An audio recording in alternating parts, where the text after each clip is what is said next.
Can sorry, Mr. Lucas will start time.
we are.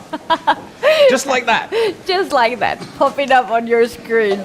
Hello and greetings from Sitges, Spain. You guys, this is the third round of Sunway Sitges Festival. I am Women Grandmaster Kerita Telashvili, and this is my co-host, International Master Lauren Strand, and we are in this beautiful studio, ready to start the day, ready to see a lot of excitement. Lawrence, what is your call today? What do you think? Well, it's round 3 of this open tournament, and as expected, there have been some bumps in the road already. Yesterday we saw a number of, I would like to call them mini upsets. A few of the top players have dropped half a point. Perhaps most prominently, we saw how Jules Moussard actually shared the score with Anna Schiffman on the second board. The game was so wonderful. And yes, I have to admit that I lost my bet with you on board 6. Manon Schipper drew the game against David Gavrolescu. That was one of the last games yesterday. Let's take a look at the pairings today to see what is the menu in our broadcast and what kind of pairings we're going to have. Lawrence, you mentioned that round 3 is the round when the top players are, strong players are facing each other. Yeah, this is where typically in the open tournaments we start to see some difficulties for the best players. We see Edward Song, he's an international master playing against Kirill Alekseenko. We've got Tan against Jingyao. We've got Marc-André Maurizzi against Thota from India, probably a very dangerous player. We've got Naoum against Ido Gorshtein, Vetokhin against Mobin Alinasab, and Shamatava, who is your countryman, against Paul Velten. Filgueiras from Brazil against Ilamparthi, and Karimov, Raczek, Anand, Travadon, and Gormali, Mr. Daniel Gormali on board 10 against Robin Coles. We have, after 2 rounds, of course, a lot of players who have 100% of the scores, 2 out of 2. And the total number, you guys can see only half of it, 1/3 of it. We do have actually 124 chess players with 2 out of 2. We have 24, how many? 100? Well, no, not 124. We have 19 boards, so we have 38 players in the open section with 2 out of 2. Oh, I have both of them open then. Yeah, you've got probably a wrong page. Okay, very good. 38 players on 2 out of 2. But look, it's still the early stages of the tournament.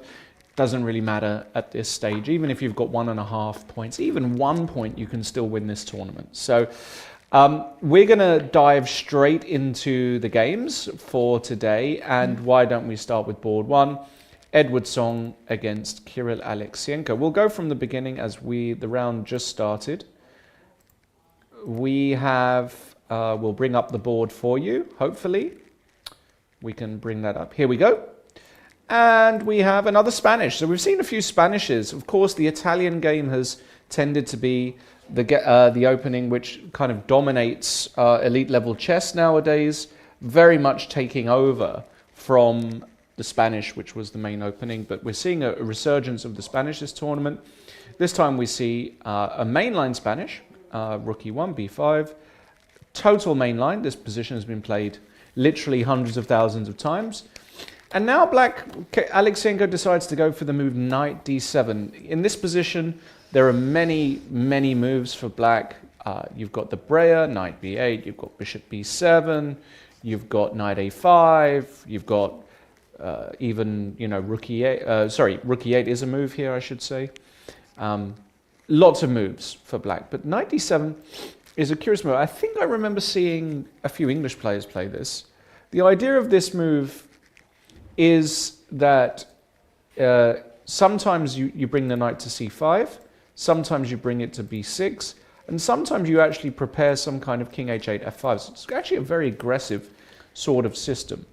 White played d4, the main move, and knight to b6. Now, if I remember correctly, that is actually not the main move at all in this position. I could be wrong. I could be wrong, but my spidey senses tell me that the move bishop f6, I think, is the main line. I'm kind of out of book here myself, but nonetheless, knight b6 played. How bad can it be to put the knight on b6? And now it's Edward Song who is thinking. To disagree what you said, bishop f6 is the main line here and mostly played. And then we have knight b6 being second popular move here. Seems like players started to play that move recently, but there is still big difference between the popularity of bishop f6 and knight b6 is quite huge. I mean, when you look at this position, you're not very impressed with Black's play. He's brought the knight round to b6, and you say, okay, and what? I would tend to be happy here with White, but of course the point is, what do you do here? Do you just play knight bd2 and bring the knight round to g3 in typical Spanish style? If so, what is Black's idea? Now, I'm not completely sure what Black is trying to do in this position, so I'm very curious to see what Kirill has planned. And of course, he doesn't just play this opening randomly. He's the top seed. He's a former candidate participant. So I'm really curious to see how this game all pans out. Yeah, knight e2 in this line is the main alliance to stop knight getting on c4, because instead of knight e2, if you play bishop to e3, which is also quite a logical move, here Black can take the pawn on d4 first, then knight a5 to go after this bishop, and after bishop c2 you go knight a2 c4, and you are really bothering this bishop. And now you can even play c5. Yeah, and somehow your pieces are quite happy on the queen side when you play with Black. Maybe. I mean, I'm not sure. I would still be quite happy here with White after b3. I would kick this knight back, and I would say that these knights are a bit offside. Maybe here I could play bishop b2, for example.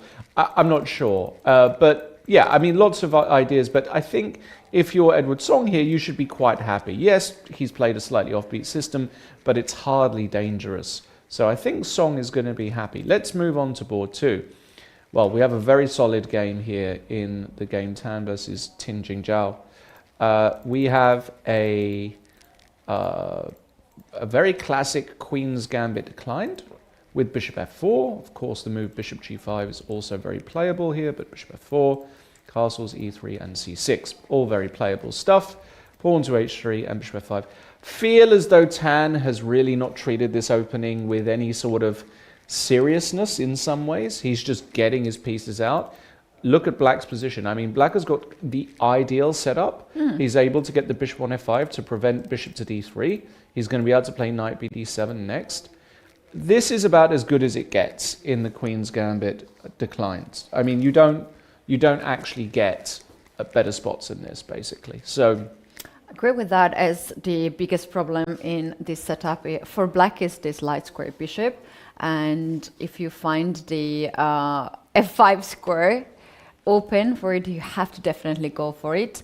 I'm also quite surprised here by the choice of Tan, as he has not really thought too much to reach to this point. And obviously this bishop is just perfect here. Do you think he might go after it, like something like knight h4? I was thinking that, but then of course this knight is here. So could you play, for example, this classic bishop to e4 move? The point being that after knight takes e4, you actually lose with White, because now after knight takes e4, I'm attacking the knight, and when the knight moves back, I've got this very annoying bishop b4 check, and suddenly there's no way to block the check. So if you go knight h4, I'm going to go bishop e4 here as White, and then, as Black, sorry, and then I'm just not convinced here that this is anything special. I'm very unimpressed by White's opening, and I think Tin Jingyao is just already equal and can think about starting to actually, do more. Do you think this is the strategy from Tan to just equalize the game against the Grandmaster? He's a FIDE master playing against the Grandmaster, and you know what? He can be okay to make a draw. Do you think he's choosing this strategy to annoy his opponent? I mean, I think he wanted to be solid, but in general, it's a very bad idea to try and play overly solid and overly passive. The Grandmasters tend to find a way anyway. It's much better to be proactive against all of these top players. and put them to the test because they want to win, so they'll risk things even more. When you play like this and you allow a grandmaster just to equalize very, very quickly, in my experience, this works out very badly for you. So, okay, we move on to board 3. Now we have a very interesting little matchup. We have Maurizzi against Druva.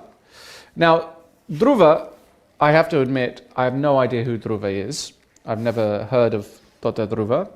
And of course, Maurizzi is a player that, for all of you guys who've been following chess for the past few years, will have heard of, because he really has been the top homegrown French prodigy for a long time. And France has produced, obviously, a number of wonderful players over the years, prodigies. Back row, just being one example, MBL, all of these young superstars. I'm not counting Ali Reza because he's an import, but when we're talking about homegrown French players, Maurizzi is now on that list. And he's a very dangerous player. He's a very, very dangerous player. And he's already sort of 2,600-ish, about 18, I think he is. And, well, you don't want to give him the sort of positions he likes, the dynamic positions. He's very, very dangerous. Now, his opponent, Thota Druva, I can see his. Is it true he's only 15 years old? He's only 15 years old, and he's already quite impressive, 2350. Seems like the guy who plays a lot of tournaments and also wins a lot of tournaments. I would not be surprised if he's also the medalist at the World Championships. Yeah, I mean, 15 years old, 2350. It's not anything crazy special nowadays, I would say. We're seeing grandmasters at 12, 13, 14. We're seeing a whole load of players that are 2400, 2500 at 15. But we have to take into account that he's Indian, and there's a possibility that he may not have played that many tournaments. So his rating might not actually be accurate at all, and he might be underrated. So we'll see. We've got a very sharp position. Look at this position we have here, Ketty, in the game. We have a Sicilian defense, Naidorf, with the move queen to d3. I always tell my students a Naidorf is a tricky opening to play as black, because white has got about 10 different ideas just in this position. All of the queen moves are possible. Queen e2, queen f3, queen d3. I think actually this is a favorite of none other than Paco Vallejo, one of the top Spanish players. I think Paco has played this with some success. The idea of the move is very simple. You're getting the queen out the way. You're going to move this bishop and try and get castled long very quickly. So, very aggressive move. 97. Yeah, quite a natural move too. If you are not an e4 player, you might have a lot of questions. Why would you just play queen there in the center, block the bishop? Why don't you first castle and then play? Because you taught us to make sure that your king is first castled. So this is heavy theory. You need to know this, otherwise there is not a recommendation to play moves like that. Yeah, I mean, the argument is that white actually wants to castle on the queen side, right? Of course, as Ketty is saying, classic bishop c4, bishop d3, bishop e2 and short castles. Or bishop g5, bishop e3 and then castle on the long side. But yeah, so queen d3 is like something super tricky move, actually. Yeah, it's just very unconventional, and we get a position where something very similar happens, where white has got in e4, f4, he has castled on the queen side, and we've got a very sharp battle with the fianchetto, this bishop. I'll draw that line, but I can't draw today. This bishop breaking down here, so like a dragon bishop. Both sides castled on opposite flanks. Should be a very, very sharp battle. I always favor the stronger player in these positions, because I feel as though they manage to be more efficient, and going g4, h4, h5 is very much on the cards. We'll keep an eye on that one. That could get very spicy. Yeah, my favorite quote from Fischer in this kind of positions is like, I like to play h4, h5, open up the h file, check, and then mate. And if you are not careful, that can actually happen. That can be a scenario of that kind of positions in Sicilian. Moving forward to the next game, do we have the move Yeah. F4? Now, Okay. hello. Oh, wow. This one, I have to say, I've not seen F4 in a top level game since I last played it. No, it's here we go. Look, we've got a camera here. This is the birds. Birds. Yeah. Now the birds opening is, I think, to be honest, it's given a bad it's got a bad reputation, let's say. Oh no, really? It's got a bad reputation because you're weakening your king. You play with the F pawn too early. But I did a whole DVD on this, Ketty. You did? I did. I did a very long DVD on the birds. It was one of my favorite DVDs that I've ever done. It's a very, very interesting. Are you recommending us to Opening. play F4? Yeah, well, I'm recommending if you do your homework, you can play it. Because look, if you can play the Dutch as black and it's okay, then surely you can play the birds with one extra tempo. Let's see what happened. Black played d5, one of the most principled replies, knight f3 and bishop g4. We now have a reverse Trompovsky with f4 included. Very interesting. White just goes e3, very solid, and b3. So now we have some sort of Larsen with b3. Okay, there's a trade on f3, the bishop's fianchetto, and d3. And the machine already says this move is a mistake. d3 looks very unnecessary to me here. Like, it's probably okay, but why? Why play d3? I guess he doesn't want any trades with knight e4. But, I mean, in this position here, I would be just developing normally with bishop e2. Probably bishop e2. I would even seriously consider the move g4 here. Oh, I love that move. I wanted to suggest this move to play. And then I was like thinking, maybe first we need to castle on long side and then to start. Something like You could go knight c3. knight c3 long castle. I like that as well, castle and Then g4, and h5, run. yeah. Maybe black can play knight e4 here, though. Maybe that's the issue in this position that white didn't like. And there's more trades. So you play d3. Okay, it can't. Oh, in that case, we can still castle. Let's actually. Castle? You can castle, and if you take my knight, then I'm gonna take it back, and you're gonna have an issue on this d file. So and you can go with c4, I guess. Yeah, I will probably trade these off. Go e6. I don't know how much it is. There's a queen f6 check coming. I don't know. It doesn't feel like too much for white. And I think in general, white just wanted to avoid trade. So d3 makes loads of sense. But black's position very comfortable. I would expect a move like c5, and knight c6. And then you've got to be very careful of a timely d4. And the structure's a bit... Yeah, move like d3 actually weakens the dark squares on the long side, on the queen side, because potentially if you castle on the long side with white, then any trade, something like knight e8 or knight h5, will weaken so much the queen side that d3 is in that case quite unnecessary. Don't really need to do that. Instead of knight going on d2, you can perfectly well play knight to c3, and I like that position actually. Yeah. Okay, we move on to board 5. Sava Vetokhin. Now, if we get a little, let's say,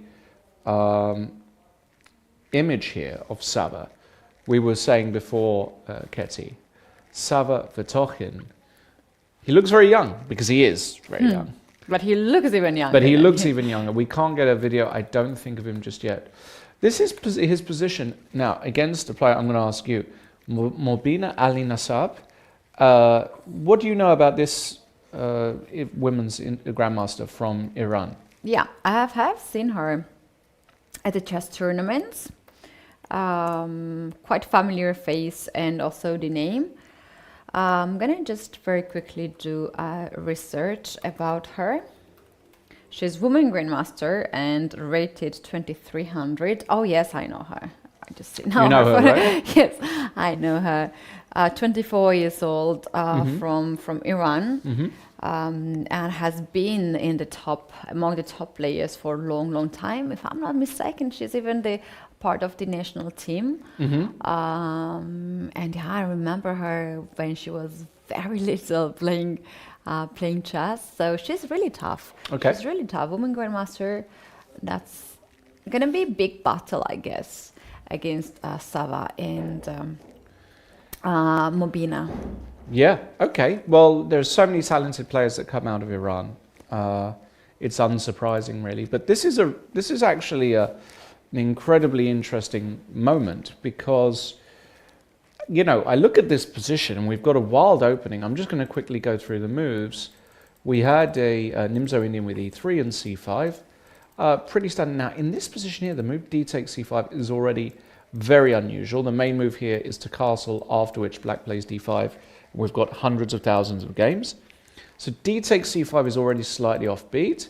It allows black to give white these tripled pawns, which is normally not good. Queen to a5, and now queen to b3. How do you call this triple pawns? We call them triple pawn. There is a very non-politically correct way to say it, which is we call it the Irish Pawn Centre, but you don't really hear them call it the Irish Pawn Centre now. It's Never heard it. It's something that you just don't hear nowadays. It's not used. Yeah, we just call them triple pawns. Okay. Yeah. Okay, that way. So I have heard some name of pawns, triple pawns, but I don't really remember right now because myself, I played a game against Hao Yufan and I had triple pawns. Right. Not the best choice to have against the world champion. But look at what happened. Well, I played queen b3. Now, the idea of this move is that if queen takes c5, there's a very nasty skewer with bishop to a3. So Mobina instead decided to play the move b6, which I think is a wonderful move. I really like it. The idea is that after c takes b6, firstly, there are actually a few moves here. Black's response here is not clear. Taking with the queen is not ridiculous. Taking with the pawn is not ridiculous. Also, the move rook b8 looks like it could be an idea. So, but what Mobina is trying to do is get very quick development, probably get this bishop out to a6, get this rook over to c8, and literally start hunting these pawns. I love the activity that black can just have in this position after all those moves that you showed us on the board. And that's more than enough. And if you get the pawn back, then you're going to leave one pawn on c-file quite weak. So that's probably his idea. We have already the move because we can see that Sava has left the board. He took the pawn, and now Mobina is thinking she's actually, in fact, the silver medalist at World Junior Championship back in 2019, just before COVID started. And there are a lot of young players who missed chances to win medals because basically for 2 years we had no tournaments, and they had no chance to improve themselves, their games, and yeah, that's quite heartbreaking for many chess players. But Mobina was one of those players who got the medal at one of the latest over-the-board tournaments before the COVID. There you go. Well, let's see what happens. I think this could turn into a very interesting game, but I quite like Black's decision. We move on to board number 6. Oh, I'm so happy to see, and I'm proud to see Georgian flag over there on the top boards. And do you know this player, Shamatava? I know him. I have seen him play in chess tournaments. As I have left Georgia for many years ago, I don't know them quite close. Okay. But yeah, I know that he's quite tough, very hardworking. Have seen him playing at the competitions, and we have him on the screen. I really remember him smaller than he is right now. He looks all grown up. So how old is he? He must be like... he's very young. 18, 17, something like... Not even, right? Yeah, I think he's even... Let me very quickly take a look at his age. 16 years old. He's 16, 16 okay. years old. Yeah, super young. So yeah, let's see what is happening on the board. Yeah, we have another Sicilian and a main line, another Naidorf. And look at this. I told you guys a few minutes ago, there are so many moves in this position for white. This move was played by Shamatava. Now, this move looks ridiculous, right? To the untrained eye. What is this move? It's not a developing move, it's a flank move. How can this move be any good? Well, exactly. The idea of this move is that it's a kind of useful move in the future, because a lot of the time black plays the move b5, and often the move pawn to b4 is the threat, which would dislodge this knight, and this pawn would become weak. And also, if you're allowed, sometimes if you get the bishop to c4, suddenly you have a square to put this bishop. So it's actually a very useful move.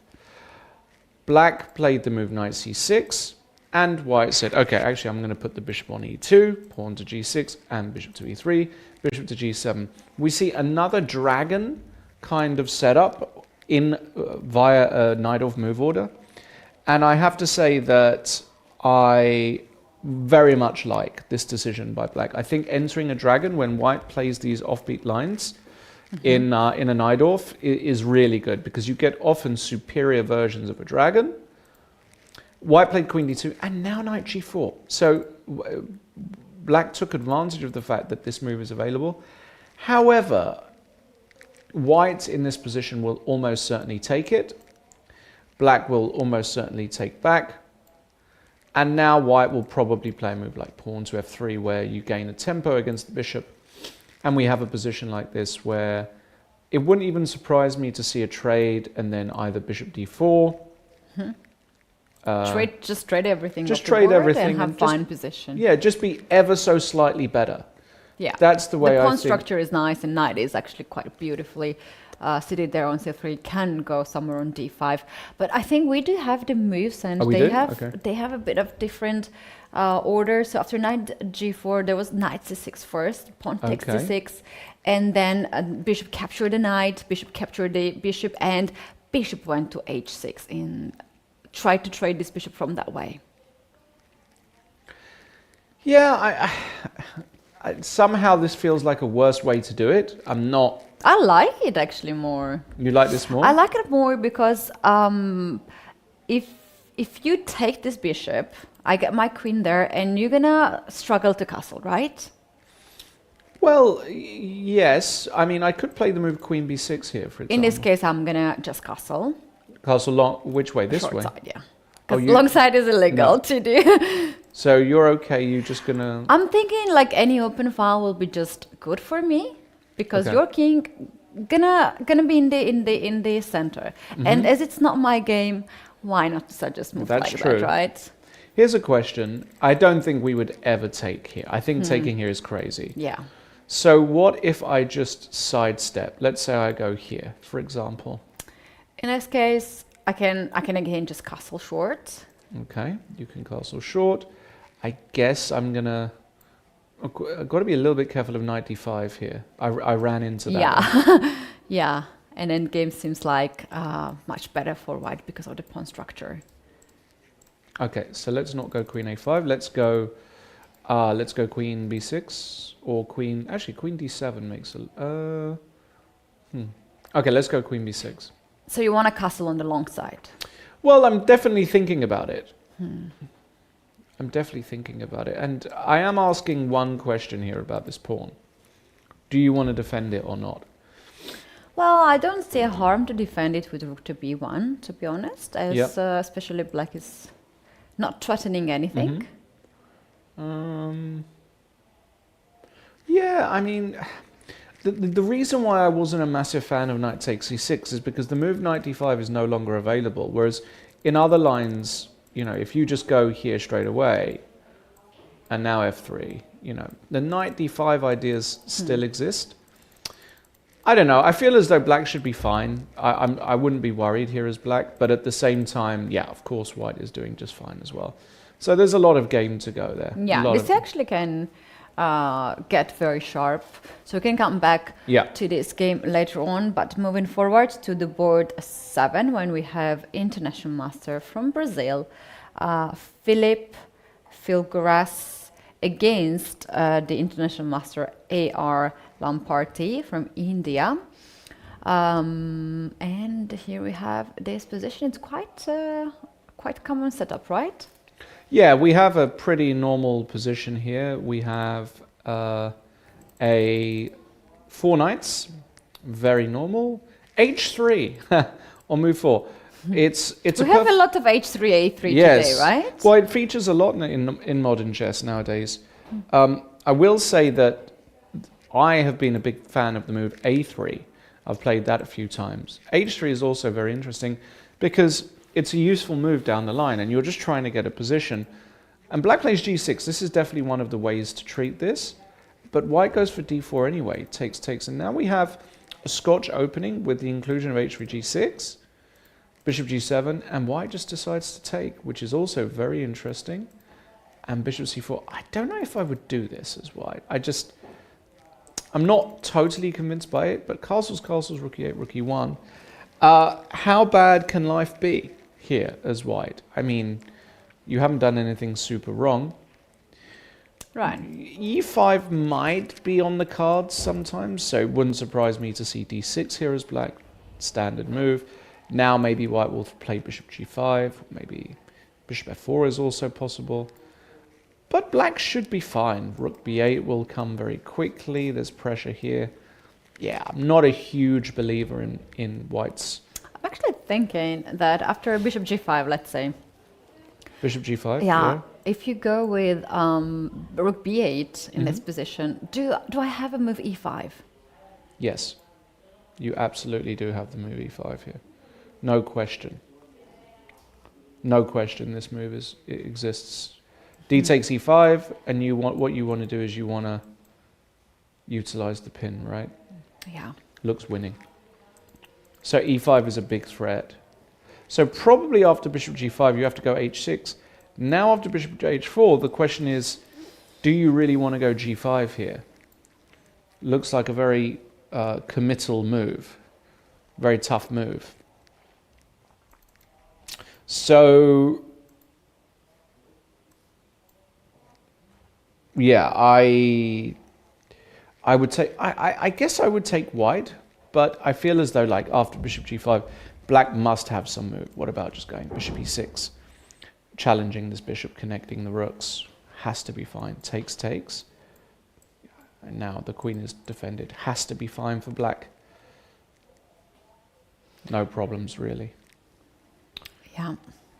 Moving forward to the next board, and the last board we have for us to the for broadcast is this position where we have two players, FIDE master Alisher Karimov against Krzysztof Raczek, and we have actually a black player from Poland with 200 rating points more. And here we have this setup which looks so symmetrical to me. The queens are off the board, the pawn structure is very same. How do you usually treat this kind of symmetrical positions?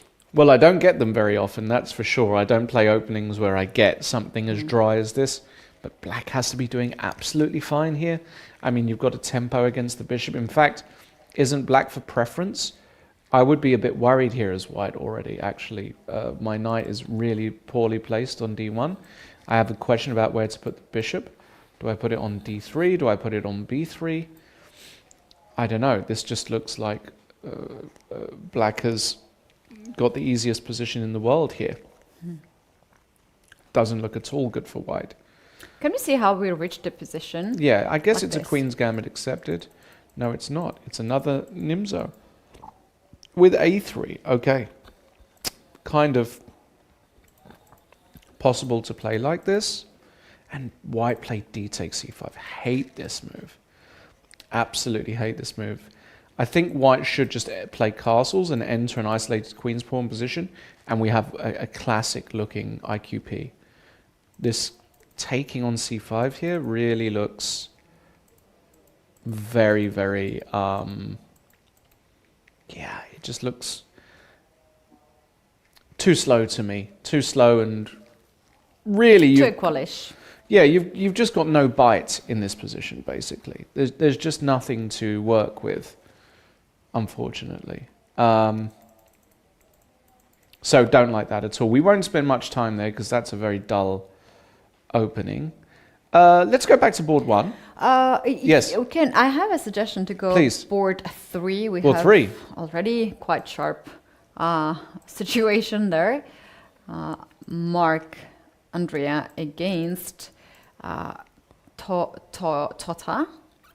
And White just decided to play g4, and we can see this mark here, red mark, not very much liked by the engine. Yeah, but it's a classic move. The reason why it looks funny is because after knight c5, you're attacking the queen and you're threatening the pawn. But I think what White wants to do in this position is just find a square like e3 for the queen. And what Marc Andrea is saying is, well, if you take on g4, I'm just going to take. You're going to take back. I'm going to hit your bishop with tempo. The bishop's going to go somewhere. And then I've got some knight d5. And already this looks like losing for black to me. Because how do you stop knight d5? If you go bishop e6, you're inviting f5. And White's attack is already very, very fast. If you protect the bishop, I've always got h3. And if you move the bishop here, I'm going to play knight d5, hitting the queen.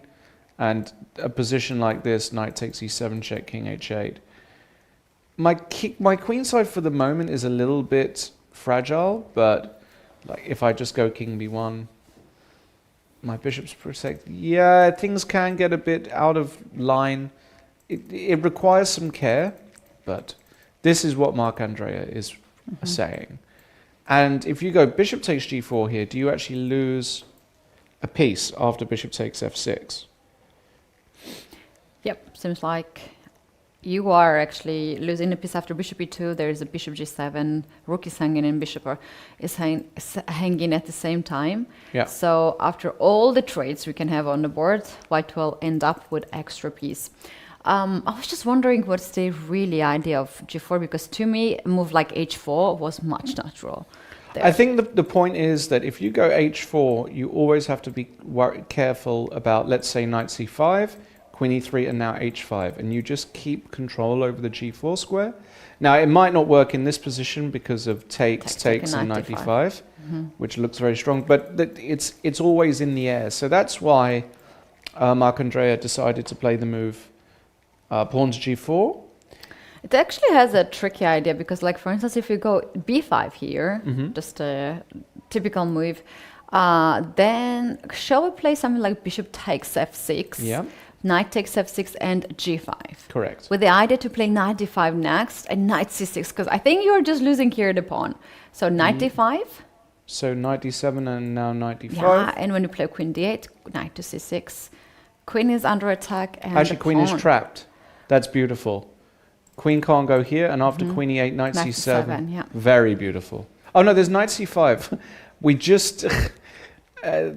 black just survives here. Yeah, so let's take the pawn on e7 with the You just check. want to take the pawn. Yeah. Okay, yeah. I anyway wanted to take the pawn, to be honest. Taking the pawn and then Yes. taking here, and 2 extra pawns and domination on the board should be So sufficient. it was the idea, but move like knight to c5 is so natural move. And also it kind of forces the moves, right? After knight c5, you don't have much of the moves there. You cannot play anything else but queen to e3, Yeah, otherwise queen you to E3 lose is the the only move. pawn on e4. You have to do that. Knight g4 is with a tempo. Yeah, and now, I mean, I guess you do take. The natural move here, there is a possibility that Marc Andrea will consider the move queen g1 or even queen g3. He might say, okay, now I can gain a tempo, and if the knight comes back to f6, to play a move like bishop f3.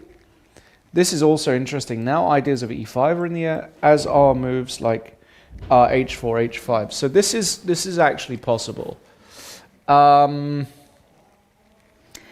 Yeah, we have these 8 boards that we can take a look, and then we also have one special board. Ivanchuk Vasily is one of the participants, the chess legend, joined the tournament a day later and got the bye. If we can take a look, oh, there was one, yeah. Here we go. Yeah. Oh, And playing against Georgian. Diana Lomaya. Yeah, Do you know her? Yeah. I've heard Okay. FIDE Master from Georgia, 2000 rated. I should say that all Georgian players, they are actually much stronger than rating represents, because they don't have much of the international tournaments to collect the rating points, and also it's not very common, like Indian kids, to travel in Europe to play the tournaments, but they are trying to play in Georgia. And like I would say that her rating is 2000, should be plus 200 at least. Okay. Yeah. Diana Lomaya playing, you can see her there on the left side, playing against the legendary Vasil Ivanchuk. We have a position here which I must say has, Ivanchuk has got no problems here with black. Typical kind of English structure. Ivanchuk has just played rook a8. The white pieces don't really work for me. These knights are stepping on each other. I'm not... Look, I think Diana's position is probably objectively okay, but I'm not madly in love with her position. And I think Ivanchuk, with so much tension still in the position, the two bishops, if you're Ivanchuk here, you just have to be very, very happy you just have to be happy here as Ivanchuk. Look at his time situation, 1 hour and 20 minutes. Way more than his opponent has. He must be very comfortable here, but also white has nothing to worry, no weakness, just quite normal position to play. Yeah. Shall we go back to the Let's board go back. one, because we have a couple more moves. Okay, so we had knight bd2, bishop f6, and knight f1 as thought. And now we see black's main idea, which is to go pushing these pawns on the queen side. The knight came to e3. It's an unusual square for the knight. Of course, the more classic square is to go g3, but Song decides to go e3, a4, the bishop comes back, and this is the position we have. And I guess that black is going to trade on d4 and maybe create some luft for this bishop with g6. This is a very double-edged position. I actually don't mind it, I have to say, for black now. This knight e3, I'm not sure about. At least you've got knight g4 as an idea. However, black has gained considerable space over on the queen side. And so it is a double-edged position, for sure. I would probably take white, but because I've got the nice center, and I've got some knight g4 ideas, but I don't feel overly confident here as white either. I think Alekseenko is actually very happy, because he's got a fight, he's got the imbalances, so he can try and play for a win, basically. So this is interesting. Board 2, we had bishop f5 and bishop d3, so white traded the light square bishops, knight bd7, castles rook e8, all standard, another trade, knight d7, bishop goes back, we get this position here. Yeah, as I say, no problems here for black whatsoever. I guess the only question is black actually going to be able to produce anything here, or is the position just so lacking, pieces, and is there just not enough here for black to work with? I don't know. It's the sort of position I've seen lots of grandmasters win against lower rated players. I'm very curious to see if Tin Jingyao is capable of creating some problems there for white. Yeah, it's quite a nice situation. We do have actually a special area for the streamers, and we do have several streamers here with us offering their viewers to follow their games, and it's quite nice place. I was just checking some of the streamers there. We do have Lila Korize from Georgia, and also we have Jules Gambit. She was here last year and was actually streaming. And I remember that we had a lot of streamers there in one corner, and they had these cameras direction to the sea. So they had such a beautiful view. Maybe we can take a look at the playing venue before we take our first break and check it out, how the streamers corner is looking, and just to see the playing venue, because both of us were there yesterday, and it is such a nice place to feel this atmosphere of the tournament. So let's go to the playing venue right now. Let's see if we can get some video. Here we go. There we go. And make it bigger so we can see the view, and look at that big windows there. From that windows you can see a beautiful seaside of Sitges, and this is exactly the corner of the streamers. You can see there also some signs of the Twitch. There are more than 2 streamers actually, as I can see right now. 4 streamers are there located, and they have beautiful view. Besides this playing venue, we do have 2 more playing venues on the first floor, because there are a lot of participants, and this is a huge festival actually. So this is close up of the streamers corner. And I like this one very much because you don't really bother anyone. You have your space. As you can see, there are so many wires there and some tripods and the cameras. So no one really touches that area, so you will not get disconnected. How do you feel yourself when you're playing against streamer? Do you find it fine? Well, I don't play. I've never really played against a streamer, to be honest. I've never played against somebody who's got their own cameras set up for their channel, but it's kind of something totally new and novel in chess that this just didn't exist years ago. But it's good. It's good for chess. It's more eyeballs on chess. It's more. It's wider participation, and we're seeing players of a lower level. You know, a lot of these streamers are, let's call them very strong club or amateur players. But they're getting commentated on, and it's very interesting because years and years ago, chess has really been in many ways an elitist sport. We only commentated on the top games, the Grandmaster games, but now we're getting commentary on let's say serious amateur players, and that's quite nice actually. I think it's a great idea, great initiative by the tournament to do this. Yep. I actually streamed myself in one of the only events that I streamed, like the classical one. It was quite challenging for me. It was quite challenging, but also when you're facing the grandmasters in every round, it's not easy to think about the technicalities, rather than when you're playing in section B or a bit lower level. It was very challenging, but I should say that a lot of people enjoyed to watch the games. I did not enjoy the comments after like losing the game. For instance, there was like several cases when I just wanted a piece, and there were a lot of questions or a lot of your opponent destroyed you, and I was like, man, I'm gonna destroy you now. Stuff that kind of comments.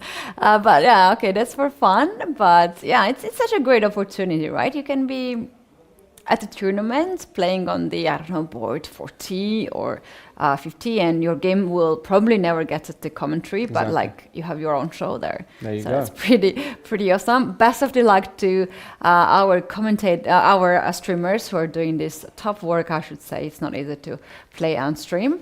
And we are ready to take our first break. Yes. Coming back with more excitement, because the players gonna speed up now at some point, and we're gonna have more and more moves. You guys, this is Sunway Sitges Festival, 11th edition, and here we are in Spain. Don't go too far because we will be back shortly.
coming back from the first break. Here we are in the studio in Sitges, Spain, Katy and Lawrence, and this is the round 3 of Sunway Sitges Chess Festival. We can see on the window that the sun is going down. It's getting beautiful. A little bit darker and a little bit colder, but the games are going to heat up very soon. Lawrence. Yes, they are. We're still in full swing in round 3.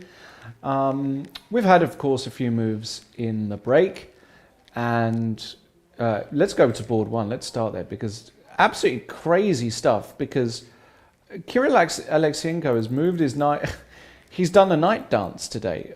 We last saw it here, where he now played knight e7, which looks very strange. And after knight g4 to go knight g6. Now, I'm sorry, but I know he's a great player, but I don't buy any of this.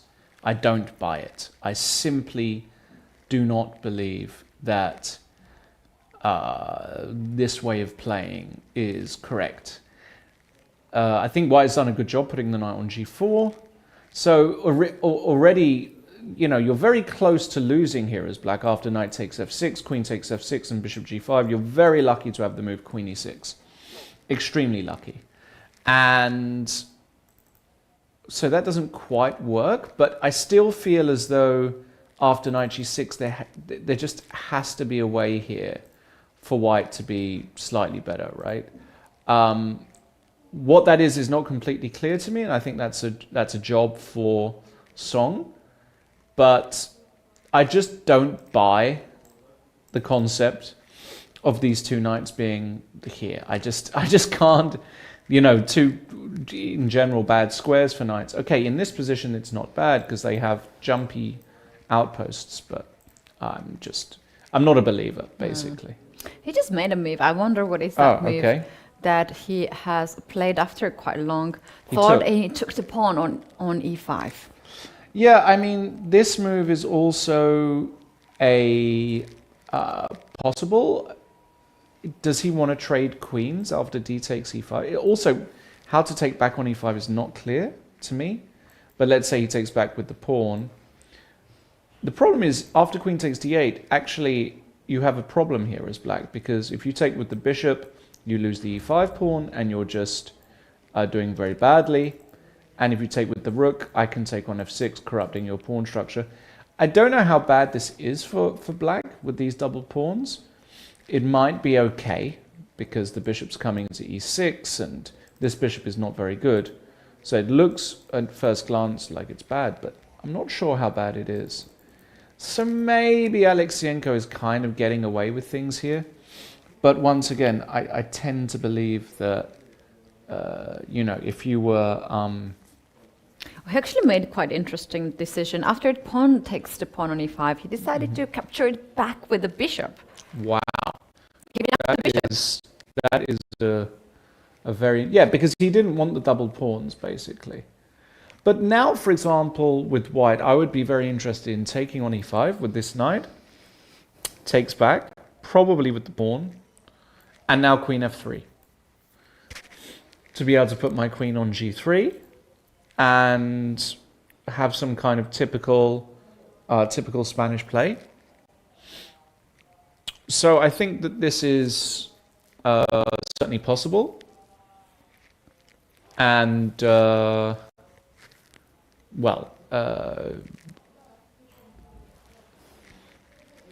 there's a whole game ahead, right? There's also another suggestion here, instead of taking on e5, which is the engine suggestion, and quite tough to actually spot it. But instead of taking there, you can play knight to d4, going after b5 pawn. And if you play bishop d7, then you can play bishop d3 or queen to e2 to even increase the pressure. I think bishop d3 would make a lot of job here. And you're kind of forced to take this knight on d4. And in that case, I have a beautiful pawn structure in the center. I have a pair of bishop and a lot of space. So I really love this position for White. I mean, this is if you have to take on d4, I can never imagine Alekseenko taking on d4 here. I think he would rather give up a pawn than give White that kind of position. I think that's very interesting. If he finds knight d4, well, that would be fantastic. There are other moves here. Bishop g5 is a move, for example, hitting the queen. Even a move like a3 is a move to prevent b4 or a3 ideas. So there's a lot of moves here for white. That's a lot of moves, but I'm afraid there will be not too many moves in the game that I would like to suggest. Board 3. Here we have a Mark. Board 3. Okay, let's go. Yeah, we have Mark Andrea against Thota. And after last time we checked it, this one was a g4. And here, Black made a very interesting decision to strike in the center with e5, attacking the knights. Yeah, this is a... Not very nice move. No, this is a... In all honesty, I think this is a really, really poor move. The move e5 doesn't work well with the bishop fianchettoed on g7. It just doesn't. And so I think that you just shouldn't be playing this move. And Marc-Andrea here played knight b3. This is just a good move. Because now the d6 pawn is backwards and hanging. And after h6, you can take on f6. This is a good move. Takes on f6. Just take the pawn or knight d5. There's also knight d5, yeah. Marc-Andrea now is, I think, working out what to do. Knight d5 looks very, very dangerous to my eyes. The queen would have to go to d8. And now you've got all day to round up this pawn. So, for example, could you just take on f6, queen takes f6, and play f5, for example? And just say, okay, next move I'm taking. Oh, I love that. And you can't really guard the pawn on d6 anymore. Yeah. We could actually go with that line without knight d5 too. If we just keep this bishop on f6 and go f5 here in this position, the only difference is maybe I'm allowing a check. I mean, it might not be... back. Yeah, it might not be much. And now, I don't know, maybe here I can play something like knight c5, maybe, and claim that if you take on d6, at least I've kept my bishop, and maybe in some positions, sure, I'm pawn down, but I've got the dark squared bishop. Maybe I can fight, but this bishop is no good. It might just be the case. It's up to the taste, I think. Either you like this position more or you like the other position more. It's basically, your choice. Yeah, I mean, I'm not in love. I'm not in love with Black's prospects here. I think Black is actually strategically just totally busted here. And I think that Marc-Andrea is not going to really have an issue finding the right way. He did take on f6. Knight d5 will be played. Queen d8 is the only move. And Marc-Andrea, I'm pretty sure, will take on f6. So the question is, after knight takes f6, what is the right way? Because you can take on e5 because there's a pin. Or you can just play f5 again. I think Marc-Andrea is planning to do this in all variations, win a pawn and just win a technical position, basically. Doesn't look like this is going to work out for Black. Yep, I'm calling it now. I'm saying that one is going to be a very quick 1-0 today. Another interesting situation is on board 6, where Nicolas Shamatava against Paul Velten has actually took some direction already. Board 7. Board 7, okay. Yeah, and let's check it out. Oh, wow. Wait, some no, blunder this is... just happened. Oh, no, it's no, not. it's not the right position. We've got a... This is another board. This is board 7. Which board was it you wanted to look at? Board 6 here. Board 6. Shamatava. Yeah. Shamatava. Shamatava. Wow. Okay, so we got this position. Remember how I told you I wasn't a huge fan of allowing this construction of pawns? I guess this is the reason why. Like, I look at this position and I feel like Black is totally fine here. But it's very difficult to create something with Black. What do you do here with Black? I don't know. It's a strange one, this position. Who would you take here, Ketty? White or Black? Yeah, you would take White. Yeah. I like White's position. I like that the pawn on h6 just creates the mating net. Even in the end game, White gonna have a very nice tempo up. Just thinking how to open up the king side. or where to bring the knight, or how to just get the pieces there. Thinking of something like f4 breakthrough, if that's the possibility. I don't think you really want to go f4 very often, because you give up the e5 square, something like takes, and often the queen can park itself on e5. I think strategically you allow this. I don't think you go f4 almost ever in these positions as white.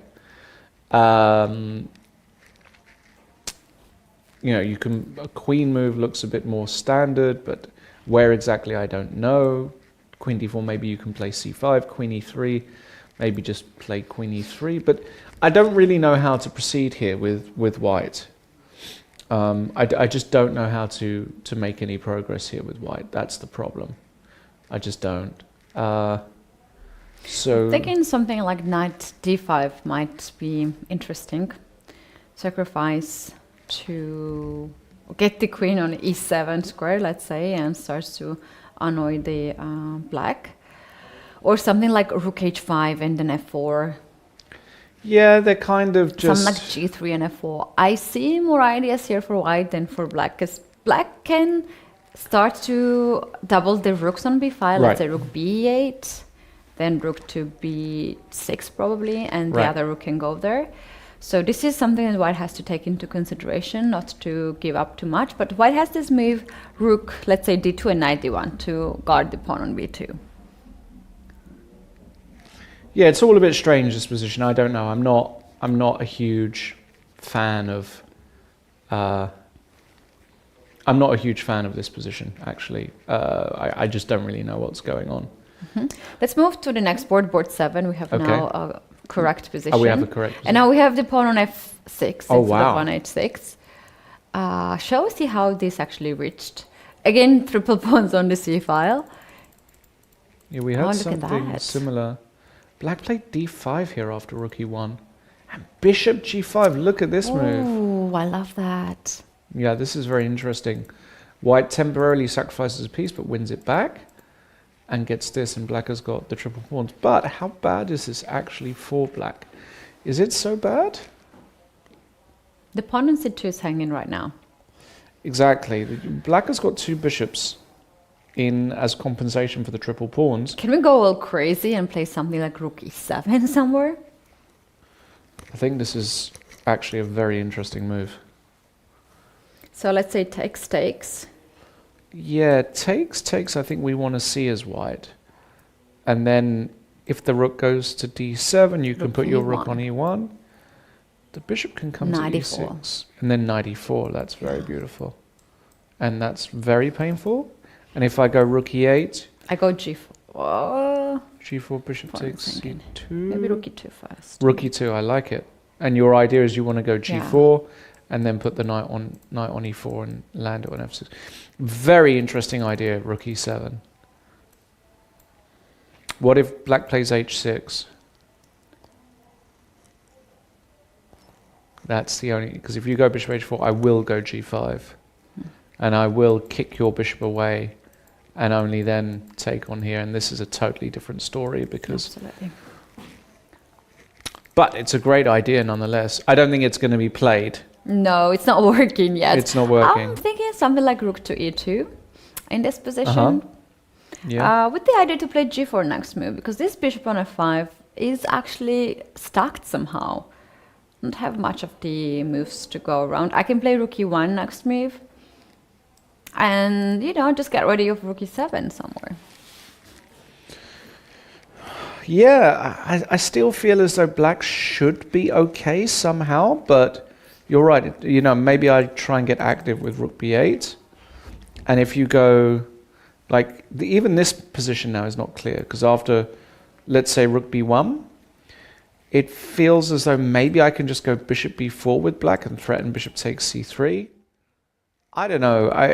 I'm not at all convinced by the position here somehow. So I think that actually we're not gonna get something brilliant for white. I think black really, is I really like this position for white. Seems like not very I'd say it's not a big advantage or anything, but a very pleasant position for white. Okay. I like the pawn on f6. That's the thing. I mean, the pawn on f6, sometimes you want it gone so you have a square on f6 for one of your pieces. You can go g4, knight e4, put the knight on f6. I don't know. We have so different approach to life. I don't know. I think I like the pawn anywhere on the 6th rank, closer to the queen. I think this is, yeah. Let's take a look at the third board. We see that some moves have been played, and white has increased the advantage even further. So the move that Maurizzi played there is f5. Yes. Shall we jump there? Yeah, exactly. So here, board 3. Board 3. Sorry. So he went knight b3. There was h6, takes, and he played f5 immediately. I think this is more or less the same thing. This is your move, right? f5 that you suggested. I just like knight to be out there, ready to jump on d5, rather than to trade the bishop. Yeah, this is just horrible for black. There's just no other way to say it. This is just really, really bad. And black made also the move. What is that move? Bishop e7. Horrible move. Horrible move. Really horrible. I mean, this move is horrible. I'm sorry. I know it sounds very harsh, but this is honestly a dreadful move. Because what do you do against knight d5? He wants to now give the check and go queen d8 and say, I'm holding the dark squares, but it just doesn't work, right? For example, you go h4 here often. Yeah, you go h4 right away. Bishop takes h4 and you can just double the rooks maybe on h5. You can do. You've got to be careful that you don't allow some weird g5 blocking everything. I think that, the move knight c7 is crying out to be played here. This is just a classic deflection tactic. If you take on c7, I take on h4, and, well, the open h file is just going to be good night for black. Rook here, and now some queen, I don't know. Queen d2 looks good, and if you go g5, I've got rook takes h6 tactic, and queen takes g5, and that will be the end of the game. No, this move, bishop e7, just cannot. I mean, this whole concept just cannot work at all. And I think that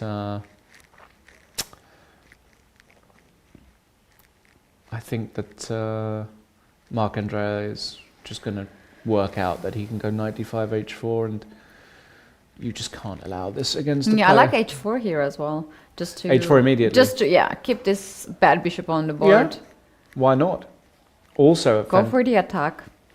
Also, you've got ideas now. Let's say black played, I don't know, b5. You can go g5, and after takes, you can go h5. I love that. Or you can just take it back. I mean, you can just. You've got no. I mean, there are so many moves here for white. It really is. You can even play as boring as this. Maybe take on g6 somewhere, queen d5 ideas. Yeah, you can take on g6. I just like the idea of checkmate. Yeah, open the h file and if you take me, I'm very happy. This is falling. Rook here is coming. Queen here is. No, this is about as losing as losing gets in a Sicilian. Although after g4, when white played this move, black could actually play knight to c5 to simplify the position a bit more here in this. This was the chance for black. Knight c5. This is a very complicated battle, though, after queen e3. So. I would have still bet that Maurizzi would win this position. So I just haven't been a fan of black's whole setup. So let's move on. I think Maurizzi is basically 99% to win that game. Moving forward to the next game, we can go back to first board. Yeah, board one's very interesting because what's happened is. We can see that in this position, Song did in fact play the move bishop g5, which was one of the candidates, and queen e8. basically we have a game here where Alekseenko is trying to make things so random and unbalanced that he has some winning chances. I have to admit, I kind of like Queen E8 though. And now what do you do as white? It's not completely clear how, if you want to take on E5, if you want to play a move like A3. Knight E4 again exists, for sure, but now the queen is protecting B5, so it definitely doesn't feel as dangerous. I mean, yeah, I kind of like what Alekseenko has done, and I feel like these positions, there are so many moves on every move for white. I think it's almost frustrating somehow for Song, because Song knows that he should be doing fine and have a decent position, but there are so many useful moves that you can actually eat a lot of clock, and we can see that. Yeah, 37 minutes, and they have only played 17 moves, so he actually not played too much time. Yeah, he actually played a move, which is... It will disappear on the board soon. And this is move knight to d4. I actually like that move, knight to d4. Just to make sure that you have this piece there, you want to hit on b5, next move. Knight to d4. He played knight d4. Yeah. Mm-hmm. Okay. Yeah, I think this is, you know, just an interesting battle. I think there's a lot of game here. A lot of game. Let's move on. Where to next? So this game on board 2, I will say, we're not going to spend much time here because it's very, very dull, and we're not in the business of boring our spectators to sleep. This is just a position which we will come back to if it gets more exciting. At the moment, just black has got no problems whatsoever. What about board 4? Spiridon against Gorshtein. This was the one with f4, right? This is one with f4, and white actually decided to short castle instead of long castle. Yeah, the whole... It looks like this castle. Yeah, I don't like what white has done, really. Queen a5 is a very interesting move here by Gorshtein. He's saying, actually, this pin is annoying. I'm going to force you to play a move you don't want to play, c3. I'm going to go c5. I'm going to force you to do all of this, and knight e8. You know what? These positions here are won so often by the stronger player. White has got no real ideas. I mean, the only idea is maybe to go g4, f5, which is very, very radical. In the meantime, knight e8 sets up the move knight d6. He wants to reposition himself. Also, bishop takes d4 check might just be a threat. g4, bishop takes d4 check. Can we play that because of this hanging knight? Takes. Got to be careful that we don't trap our queen. With bishop c3, queen c2, and now rook c1. We don't, because we've got the queen e4 square.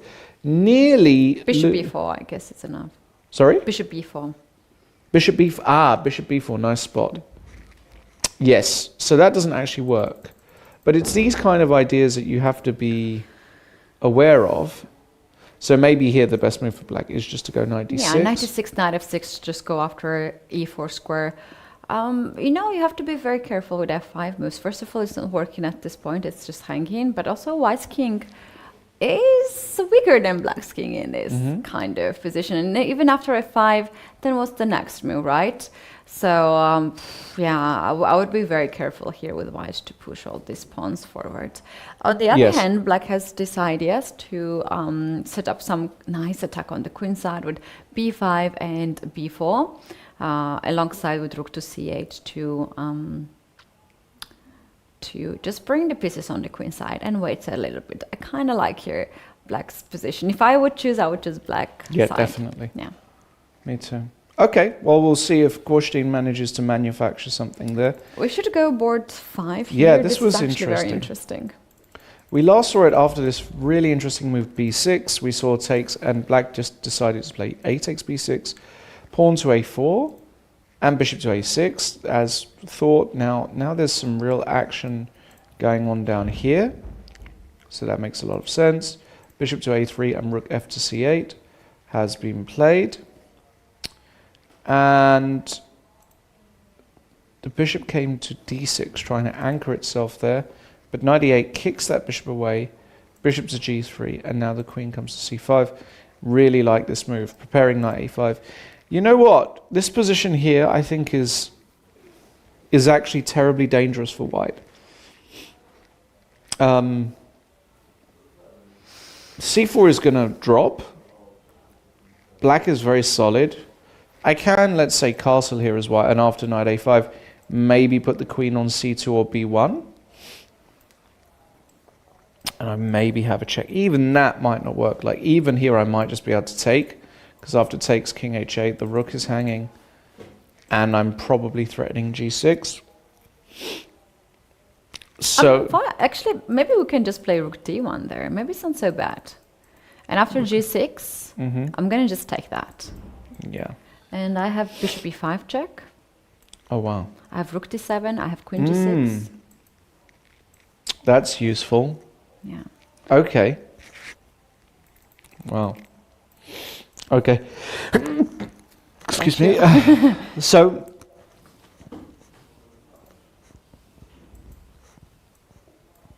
wow, that's a fancy way to drink the water, right? Look at Sava drinking the water.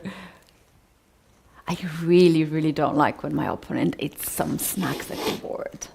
yeah, it's annoying, isn't it? Yeah, it is so. The drinks like water and coffee is just fine, but and it's like something. Some players like to bring bananas or chocolate or a different type of nuts. And Yeah, it's very, very so annoying. Yeah, it's super annoying. It's true.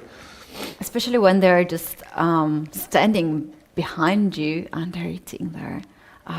Don't do that, guys. It's just rude, not worthy. Indeed. Well, okay, so rook fd1, I mean, there's bishop b3. I don't buy this for white, if I'm honest. I really don't buy this for white. So I think Sava has actually got some problems to solve. Somehow I think that white should be okay. It's not like you are a pawn up, black has got a pawn on b6, but I think in general black is just fine. We had a queen trade in this game. All right, how that happened? Knight e2, offering the queen trade. Yeah, queen takes, rook takes, and now the king comes to g8. Oh, okay. The king goes all the way to f7 and g6 to annoy this pawn on h6. Yes. This is a very dangerous position for white.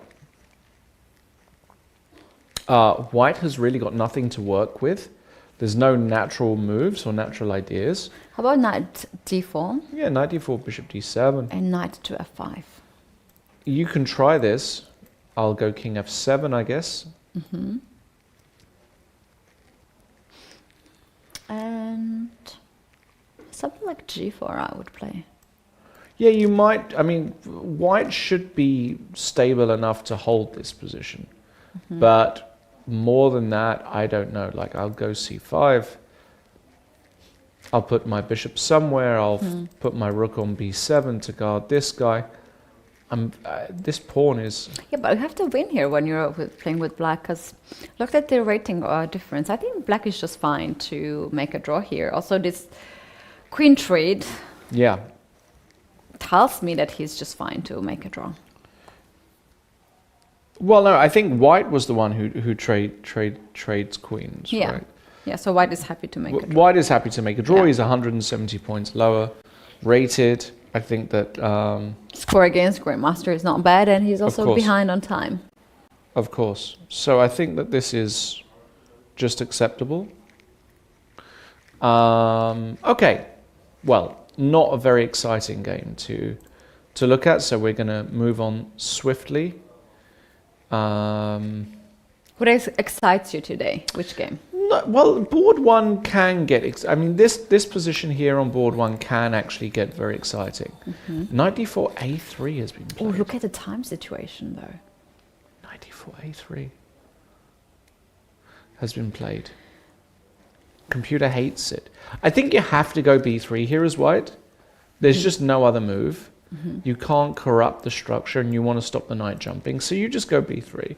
And I guess what he's working out is what to do after the move c5. But the truth is you can take on e5 here. And if queen takes e5... The pawn... You have to go knight f3. Or knight f5, I'm not sure, maybe knight f3. Are we really dropping this pawn? Doesn't feel like it. Rook e3 or something. Rook c1. Feels like black is being incredibly greedy here. I don't buy it at all. Like, I just do not believe that this is a way to play as black. It's far too... White hasn't really done anything wrong. Yeah, I agree with that. And even though black is fast on time, shows all these aggressive moves like a4, a3 now, still white's pieces are so well coordinated.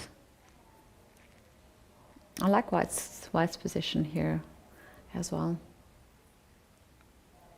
Yeah, I just don't believe that this is bad for white. So I think the question in this game is Kirill going to overpress and give white some big chances?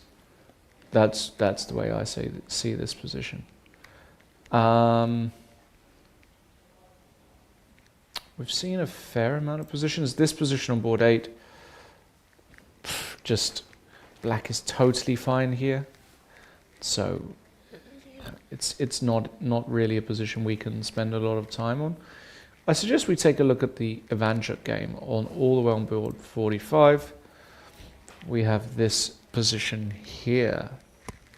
Oh, interesting. The white just played c5 here. Tried to block the queen side fully.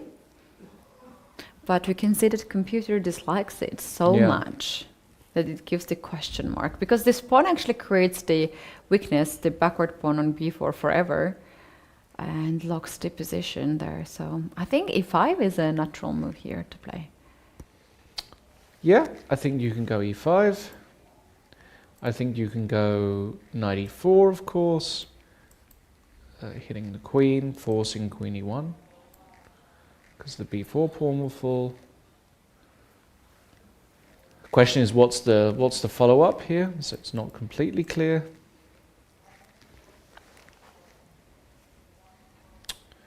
Yeah, c5. Don't know about that one strategically. I think Diana may have made some kind of mistake there, as you said, to lock the pawns and give yourself this backwards pawn. Yeah, maybe rook b1 was much better to somehow threat b5, and because you have the majority pawns on that side, so why not to play that? Yep, I like it. I like it a lot. Okay. Well, what next? Let's see here. Okay. So we have to just rotate between these 8 boards we and only have the 8 +1. boards. So this is, guys, what we have so far. And we also have 10 minutes of delay. Carry on with us. Today, we do have a move on the 3rd board. Yes. Which is, I think, in my opinion, the most exciting game for today's round, and very likely gonna end soon. So we have Marc-Andrea Maurizzi against Thota Druva, and they have made a couple more moves where white is actually white did play h4. Yeah, white played h4, so this is obviously just, as we said in the previous segment, just completely winning for white. Mm-hmm. Black has almost no moves. I expect black to play the move knight b6 here to try and hold off with knight d5. And now I almost certainly would expect Marc-Andrea to play king b1 to prepare g5. Mm-hmm. And it's a fantastic position. It's like the worst Sicilian ever for black. You're slow. It reminds my many games that I play with black. It's just so bad for black. It's very difficult to stop g5 next. Impossible, actually. Oh, by the way, have you played Blitz yesterday? Because we had a No. Blitz. No, Blitz I was too competition. tired last night. Did you play? No, I was Okay. after my 10 hours of flight and 5 hours of yes. commentary. That would be crazy. Yes. But yeah, one of the days I'm going to play the course. side event because we have tons of side events. That's true, yes. A lot of competitions. We're going to have more Blitz Day and also Rapids tournament will happen. I used to play actually these side events too, and it's a lot of fun. It's a lot of fun. It actually starts at 11 in the evening and finishes at around 1 or even at midnight and 1. And you're so hyped at that time. Your brain is still working perfectly fine. And yeah, I just like that about this Sunway Chess Festival. These side events are just amazing. And today in the morning, we had also cooking classes. Have you attended that? Yeah, there you go. I didn't go. I should go, but I didn't go. I was there last year. It was so nice. Yeah. Actually, cook first. Yes. You learn how to cook. Yes. And then you degustate it. It's pretty awesome. It's pretty awesome. Nice. All right. What have we got going on? I was just saying on board too that Black is trying to manufacture something with pushing this a-pawn, and I like what Black is doing here. Simply gaining a bit of space, asking a few questions. Does White ever want to play the move a3? You fix the structure, you give yourself potential weakness on b2. So it's just kind of annoying that this pawn is here. And in the meantime, I'm not really sure, again, what White is doing. Like, what is White's plan here? Not at all obvious to me. Like, not obvious whatsoever what we should be doing here with White. Well, this kind of structure, you usually want to go with f3-4, but you don't have the light square bishop to start the king side. So you have to hold on that plan. Another idea to attack on the queen side with this pawns, minority pawns, b4, b5 is also locked at this point. But like I'm thinking something like bishop to e5 here, just to start to improve a little bit the bishop's position, and something like rook to b1 next move with the idea to play b4 might not be so bad for White. No, I don't think White should be doing too badly here. I just feel as though Black is just not in any danger whatsoever. Bishop e5 also. Okay, I mean, what's the best? It's not intuitive to me what Black's best move here is. Of course, I can go knight d7. It's not exactly the end of days if I just hit this bishop. You're going to go back? On g3, perhaps. Back to g3. Okay, and now...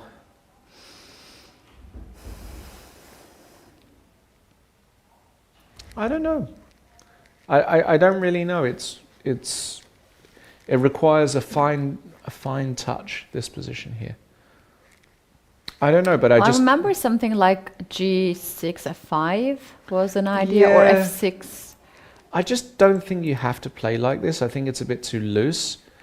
It's really it's just unnecessary to play like this. Grandmasters tend not to play like this.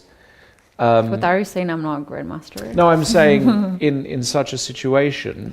It's one of the ideas here to start like that, and with the idea to play bishop d6 next, knight f6, knight e4. If you want to risk and win. Yeah, but that's the point, right? You're actually risking to lose as well because you weaken your king so much. Another idea, and actually that was my favorite one, was instead of g6 to go, we need to play something like f6. F6? Yeah. There's a move f6. We can't play f6 here. No, we can't play. And to control e5 square. And then we had some sort of crazy pawn push like g5, h5. No. That just doesn't happen in these positions. I promise you. There's no way Jingyao is going to be thinking... Let's say queen to somewhere, queen to e8. Okay. So you have to play something here, right? Okay, let's like just say I play rook b1. Yeah. You want to go f6? This queen is really annoying here, right? I don't see it happening. I really don't. It's such a positional concession to weaken these squares when you're not obligated.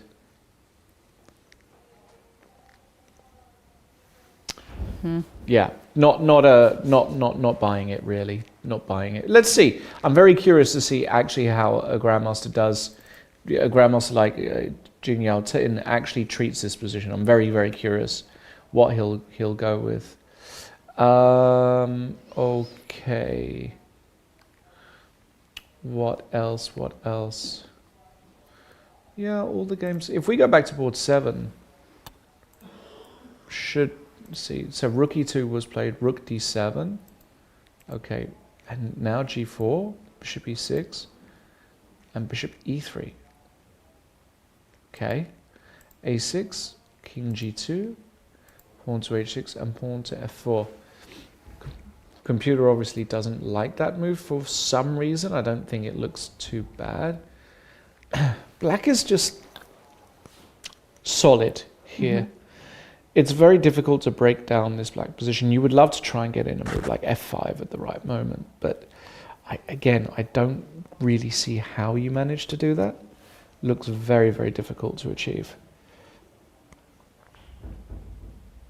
Looks almost impossible to achieve. I was just thinking, like, if white can play something like b3 at some point. b3?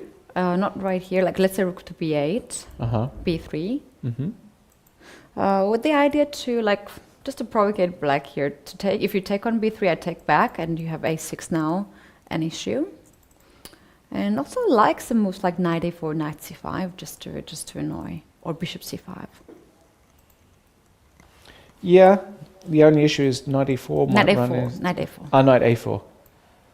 Yeah, I think you can play like this. Again, I just find it very difficult to believe that black is actually struggling here. I just don't think black is doing too badly. Let's see. I mean, it is very interesting. Okay, so we'll come back to that one. Mm-hmm. Let's continue with the main event. And on board 1, we did actually get a move. After knight d4, a3, b3 was played. Well done, Edward Song. And now bishop takes g4 has been played by Alekseenko, getting rid of this knight. I expect queen takes g4 here for white. And now if black kicks this knight with c5, trying to get to this pawn, white can play knight e2. And I can tell you, this position here looks very dangerous to me for black, because f4 is coming. And once you play f4... It's actually with very serious strat, because if you just pass here with black, f4, bishop goes at f6, you take, and f5, I think you just lose the piece. For example. Yeah, and if you look at the screen, Alekseenko doesn't look very happy. It seems to be a little bit bothered.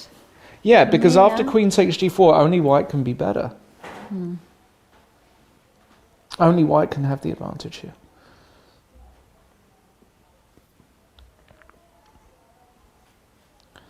And actually, I think fundamentally, this position is very, very bad for black. The knight on b6 is very bad. The bishop on e5 can be targeted with f4. The knight on g6 can also be harassed with some h4, h5. Oh, I love that.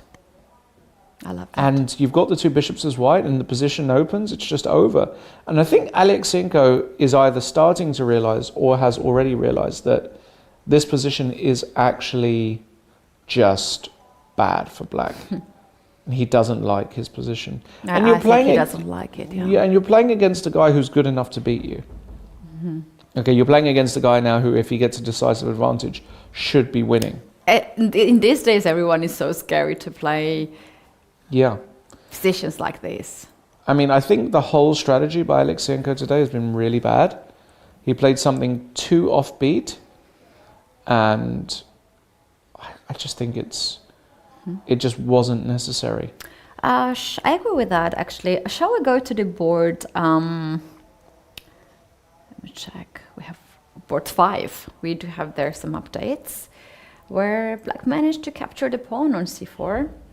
After castle, Black went knight a5, queen c2, knight f6, and bishop e5 has been played, and now Black has just taken the pawn on c4. So the question is, how about bishop f6 now? Yeah, so bishop f6. So we already reach an important moment where taking is not absolutely mandatory, because you can take on d3. You have to analyze both. So if I take on d3, you take, I take. Taking here doesn't really look correct to me, but maybe it's okay. Random position, totally random. Rook d8 is probably a good move for Black. Force the queen trade and play this ending. You're a pawn down, but you can't really defend c3. Rook c1? Well, it has to be rook a c1 because there's a pin. Oh yeah, no, sorry, a fork. Yeah, fork. Yeah, rook a c1, and now some, I don't know, rook c5 with the idea of doubling. Oh, how about rook a3 instead? Yeah, but now your rook is just really passive on a3. Yeah, I agree with that, but there is this move knight d4, which somehow holds position together. But yeah, maybe this is not enough to actually rook d3 claim for a advantage rook c1. Yeah. Rook c5. Knight d4, I guess. Knight d4, king f1. I don't know, it feels as though the black piece is just way too active here. I was just thinking in this position if we're ready to sacrifice an exchange with rook a5 and then b6. Because this rook on d3 is kind of locked. Yeah, I mean, it can work. It can work. That's very interesting. You want to... That's tricky. Georgian style. Rook takes a5. I sacrifice in air. Georgian style. Georgian blitz player style. My favorite player used to be Petrosyan. Okay. I loved his games. Yes. I still read his book. Yes. The Python method. And okay. Yeah, I think I have a huge influence of that. Oh, really? Yeah. Why is that? Because when I was a little kid, first of all, he was born in Georgia. Oh, right. I didn't know that. Yeah, he's Armenian, but born in Georgia. So I'm very proud of that. We have two world champions from Georgia, 3. And then I remember that at the chess classes, we were like more than 15, 20 kids. And when we had positions to solve, if it was Petrosyan's position, I could easily guess the move because it was always the exchange sacrifice. I realized that when I was little. And I was always the first child to guess the move. And I was getting the, this nice words from the coach. Wow, well done, you're so fast. And somehow I started to work and analyze his games more to learn the ideas, how he's doing things. Yes. And somehow it became my hobby to analyze his games. And I loved it, actually. There are worse people's games to analyze, I can tell you that.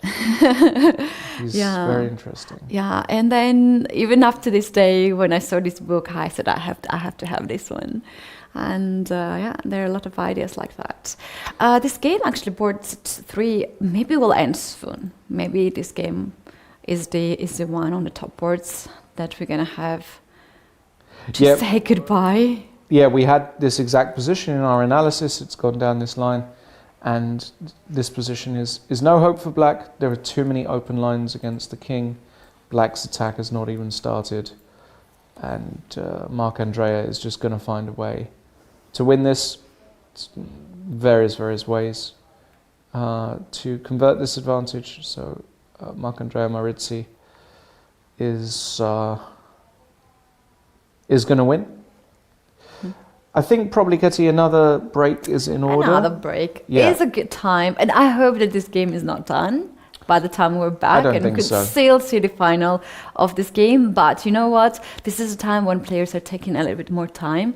And when we're back in about 5 to 7 minutes, we're going to have a lot of updates on the top boards. You guys don't go away, because we'll be back with more action at the Sunway Sitges Festival. See you soon.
coming back into the third round of Sitges Sunway Sitges Chess Festival. We are actually having the most crucial moment of the in most of the games where the players have to decide and make very important decisions, because soon the time will tick on the clock and they will find themselves into the time trouble. I'm Katie, this is Lawrence, and we are going to take you guys to top 8 boards in 2 days rounds. Let's start with the first one. Yeah, we're getting to that crucial moment where there are already some players very short on time, as you said, Ketty. Some of them have only got a few minutes left to get to move 40. Let's start with board 1. And we have this very fascinating game between Song and Alekseenko. And I mentioned before the break that I didn't like what Alekseenko was doing. He's being very provocative. And the position at the moment, after 92b4, looks just, I mean, to me, it just looks like black is gambling, basically. And white has done nothing wrong this game. If white manages to achieve f4 successfully, even in this position, for example, the move f4 just looks like a move that is screaming out to be played. Why isn't white just close to doing really well? I mean, if you take on c3, I take, and in this position here, it feels as though you should have a lot of moves here as white. That's very interesting. For example, the move e5, I wouldn't be ruling out, with the idea that after d takes e5, f5 looks very strong. Finally, you kick the knight away. The knight has to go to h8. It's just end of game. You play bishop f6 and g6, queen g5, and you are going to be checkmating black. So I just don't see what is the idea after f4? What are you supposed to do here with black? I like this move, but I should admit that I like more to play a sneaky move like rook to d1. Waiting for you, to take the pawn on c3. If you take with the pawn, then I'm going to play f4. Yes. And you have to drop your d6 pawn and double the pawns. Or you are actually you're losing. Like you can play bishop d4, and I'm going to take with the rook. The pawn on d6 is hanging. There's poor coordination between the pieces. C3 pawn is not dangerous here because it's well blocked. Correct. I kind of like this position. If you take the pawn on c3 and get rid of with the bishop, then we can actually just take the pawn on d6. If we can show that on the board. So what do you want to do? Sorry, take on c3. Yeah, in this case, bishop. Yeah, if you take with the bishop, then I'll just take on d6 and look at this. Not very handsome looking pawns on c5. I mean, this position is just disgusting, right? I mean, this is just, and this is what I was saying. I felt as though Kirill was being too provocative today. He's on 2 out of 2. You're playing a decent player. You don't have to go all in here. And rook a1 has been played. This is just losing for black. I'm telling you now. This position, I'm telling you, this position is just objectively, strategically busto. White's next move is so obvious. Like what move do you actually have here as black? I don't even see a move. Exactly. If you try and trade queens, it doesn't help. Let's say you go queen c8. I still just go f4. Okay, you trade queens, and now, like, what do you do here? h6 you might have and just completely luck out, but even this, I mean, even this looks good for white. Although at least I get a square for my knight. Maybe I can fight here, but I'm never better as black. Okay, so what is Alekseenko going to do against rook a d1? It just looks hopeless to me. I mean, this position legitimately looks like you could resign. Oh, wow. Because my next move is so obvious. It's f4. Let's say you go queen c6, trying to protect the pawn. I go f4, you take, and now I play my idea from before, h4. I kick the knight, I put the bishop on f6. No human player really kind of survives these positions. Look at this knight on b6. This is what I said before. The problem with these systems, you put a knight on b6 and it gets dominated by 2 pawns. The pawn on b3, the pawn on e4. Total domination.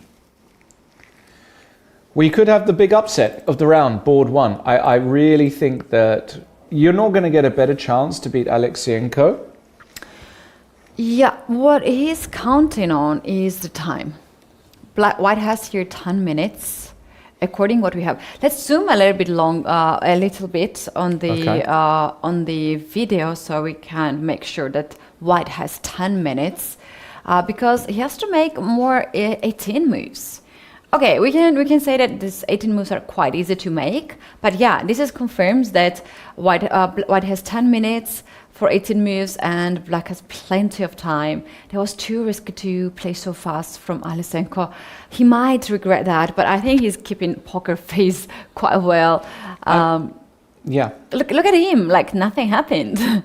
No, he's upset, you can tell he's upset here. I'm sorry. This is a position where you just know that this is just,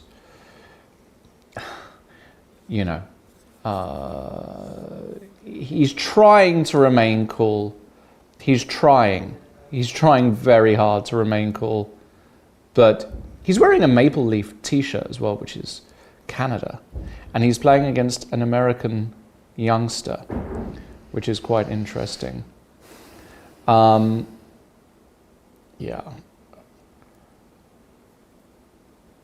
I don't know, like,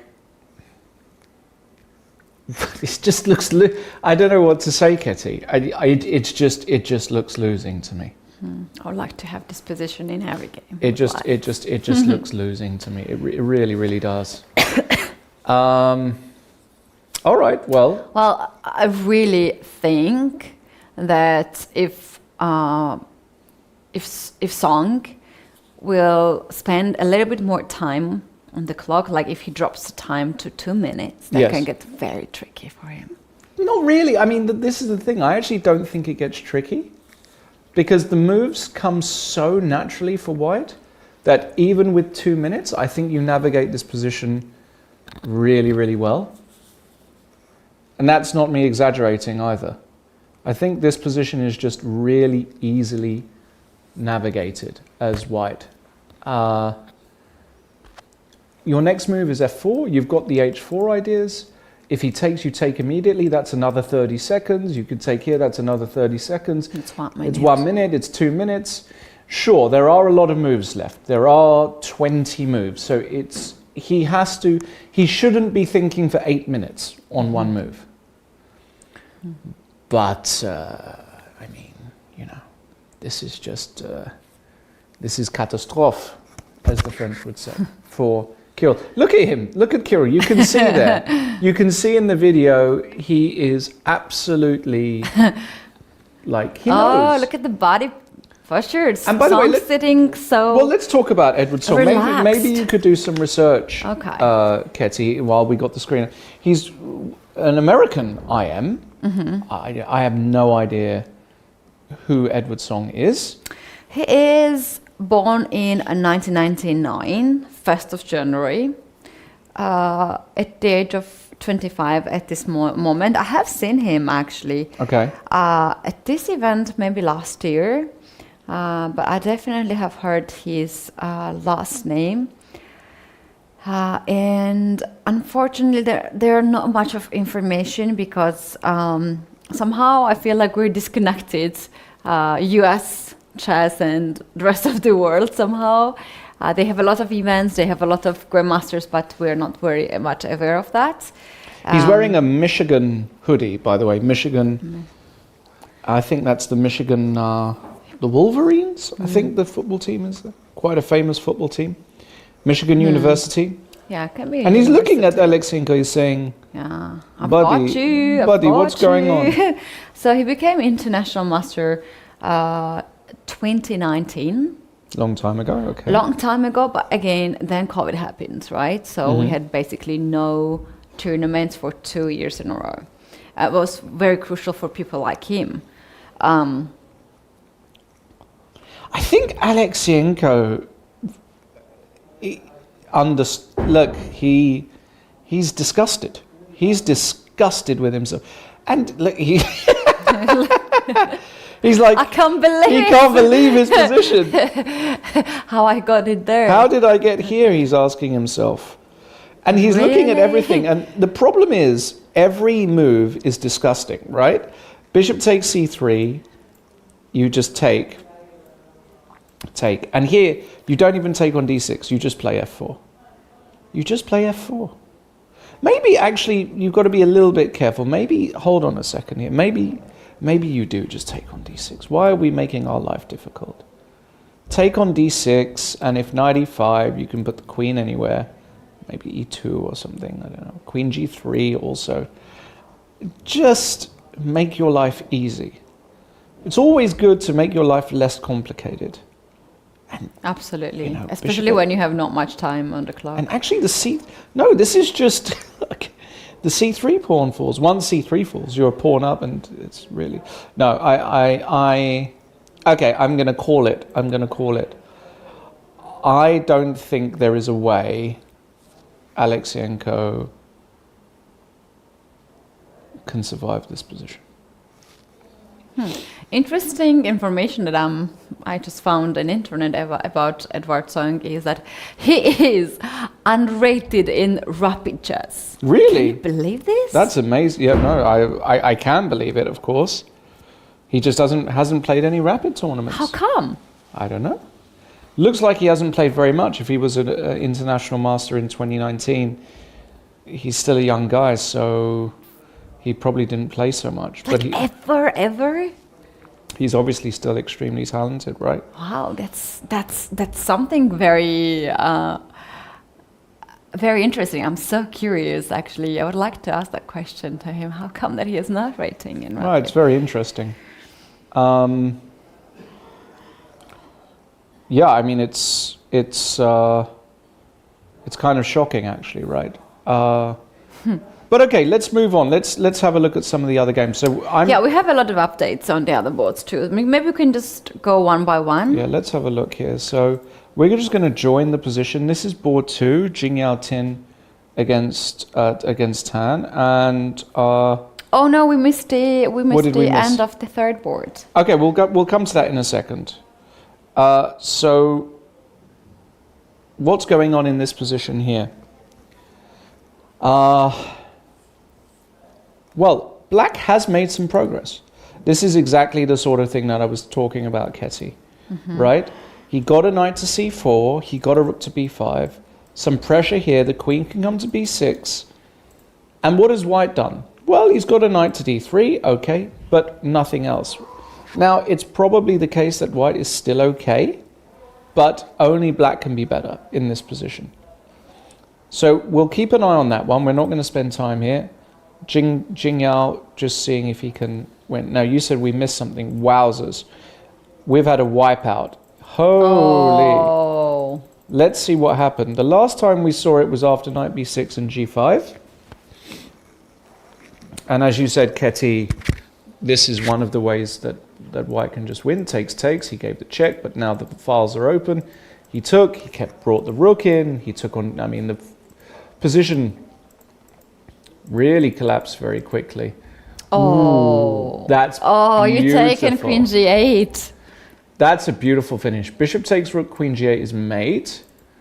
And if king takes, as played, queen e6, and it's going to be mate anyways after rook h1. What a beautiful, look at that. Fantastic. Look at that. Oh, wow. Oh, wow. That's a beautiful way to play, starting from the beginning. He has not made any mistake in this game. Beautifully yeah, but done. black played really badly today. I mean, He made one mistake, e5. Yeah, he made one mistake. It was not even blunder. Then white played really, really bad. Good. No, I think e5 is just to go back to the key point. This move here, e5, it is a blunder. it is a blunder, because after knight b3, basically you just can't save this pawn. It is actually a game-losing mistake. Any other move? I was thinking, like after knight b3, maybe just to give up the exchange, like if we can make it on the board, if I'm knight b3 and to play knight e8. Knight e8? Yeah. No, but then the d5 square, right, is also like you're almost losing your queen. Yeah. You have to go queen b8, b8 it's the only square. No, but this never, and now you just go f5 as white and crushing position. No, bad game. We have to call it. It's our role as, and this is the other thing. Sometimes I feel as though commentators in chess aren't as direct or honest as they should be. I don't like. Yeah, as a player, I don't like when commentators are very direct to my games, because like when you play chess, like we have a play chess, right? You make inaccuracy and then you lose the game. Yeah, and that's fine. That's totally fine. Players, of course, make inaccuracies, but when there's a game-losing blunder, that's what we have to call it. And I'm telling you, e5 is a game-losing blunder. It's a strategic mistake. It gives you a bad pawn. It blocks the bit. There's everything about this move is wrong. But like, I wonder why this is actually not like blunder with question marks, and like why the engine is not really dropping. How black could play there? Because after knight b3, you have to find some miracle b5, and and basically you have to kind of rely on b4 working. But it's just impossible to, I mean, f takes e5, you kind of stop here in your calculations. It just doesn't look like this works. Knight takes e5, bishop takes f6. Like here you're 2 pawns down, right? And then after this, you have to calculate this far and think that you're okay as black. So it is a mistake. But look, I mean, we make these mistakes, but it was the right result today. And it was a beautiful game, though. Yeah, it was a nice game. Nicely done by Mark. Let's move forward towards 4. This game was very interesting at the beginning, and let's see what we have now. Yeah, so we've had a bunch of maneuvering. Really don't like what white has done. I really like how Gorshtein has navigated this position. This looks horrible to me for white. You've just got too many holes in your position. The c3 pawn is backwards. The g3 square is weak. The knights are absolutely amazing on d6 and f6, looking at all these key squares. And you can start creating binds. For example, the move knight f5, threatening this check. You never want to take on f5, because after g takes f5, black now has got just a stranglehold on this position. These squares are black's. Look at this bishop on b2. Horrible piece. No. And the other thing is, if you move the queen, let's say here, you can now play h4, targeting this more. You've got to be careful that you don't actually drop a pawn here, right? Actually, you might drop a pawn, so maybe there's a better move than h4. Still, it looks so dangerous, this position here. I just can't buy this position for white. You will have to get very lucky here as white to make this work. So let's see. Yeah, b4 just looks really wrong to me. It's not a move I would consider in this position. Okay, we'll keep an eye on that one, but that looks very, very bad. Your countryman, Shamatava. We've got a rook ending here, which I think is an ending where only black can be better, because the king is able to walk into the white position. This actually looks very, very bad for white. Like if you gave me this position just straight away as white, I would be petrified. I would just be like, I could lose this position so easily with white. The king can just sit on f4. You have to go passive to defend f3. Black has got all these breaks, a5 and c5. There's no way that you defend this against a really, really strong grandmaster. How about I take the pawn on c4? Because black also Okay. has some holes, right? So taking, Well, let's just say I go king e5. I'm just curious. you go king there. You want to get your rook active, maybe? Yeah, but thinking which one, because if I play rook d2, then might be something like a5 there. If you go rook b d2, you mean? Yes. Yeah, okay, that's true. So I might just choose to go another rook. Just a second. I go rook h to d2, let's say. Rook h d2? Mm-hmm. Okay, let's say I go here. And then I just play a rook to b3 first. Rook to b3? Yeah. Okay, I should probably cover the 7th. Then I'm gonna get my king on c5. I will not even think twice of that for that. Even a5 rook d7. It's not straightforward, yeah. It's not straightforward. Also, there's some a4 idea, actually, if I'm not careful. King takes c4. What if I go a5 straight away? Is there any rush for me to go king e5? What if I do this immediately? I'll play rook d2 anyway. Rook h d2. And I'll take, and you're going to take with the rook, right? I can take with the rook, yeah, but also like this rook to be on b3 to guard the pawn. If you take with the pawn, I'm just worried that there's some c5. Okay, let's try take with the rook. Take Maybe, with the rook? take with the rook. Yeah, I think this is a good decision. Yeah, I think one pair of rooks less, and I think you've got really good chances here as white. So I have this open d file. If the rooks are off the board, then the king c5 would do the job. Yeah, it wouldn't surprise me if this was actually just holding for white, but I would still be very, very scared because black's entry is just so obvious into the position. I still think Grandmaster Velten will cause Shamatava some problems here. But let's see. We keep an eye on it. Should we go back to board one? I think we have to kind of go and check it out what happened. Yeah, so rook a d1. Oh, black is thinking. Still thinking. Okay, I think this is where he's on 51 minutes. Maybe this time is not correct because earlier he had 48 minutes. Let's zoom on the clock. He has 31 minutes. So he spent 10 minutes. No, he spent over 20 minutes on this move. That's the point. He spent over 20 minutes. Kind of crazy. I say crazy. It's nothing really crazy about it, is it? Yeah, rook d1 is very, very strong move. I just don't see. I just don't see a move here. 10 minutes for Edward Song plus 30 seconds per move, and he's able to think now during Alekseenko's time. How is Alekseenko going to make this as difficult as possible for Song? That's the question.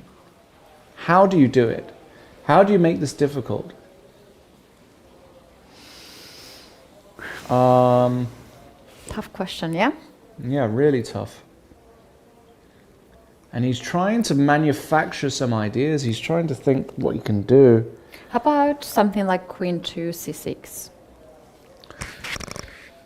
Queen to c6. I think we've looked at this. f4. Bishop to c3. Yeah, takes, and now h4. I really love. Threatening h5.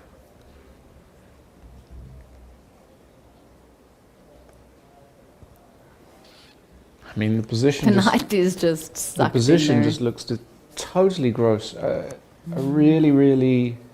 Something like rook to e8, I guess. Rook to f8. Yes. h5. And knight goes on f8. Bishop f6. End of game. You can go g6, but in the worst case, I'm recapturing this pawn. And in the best case, I just go queen g5 and mate you very quickly.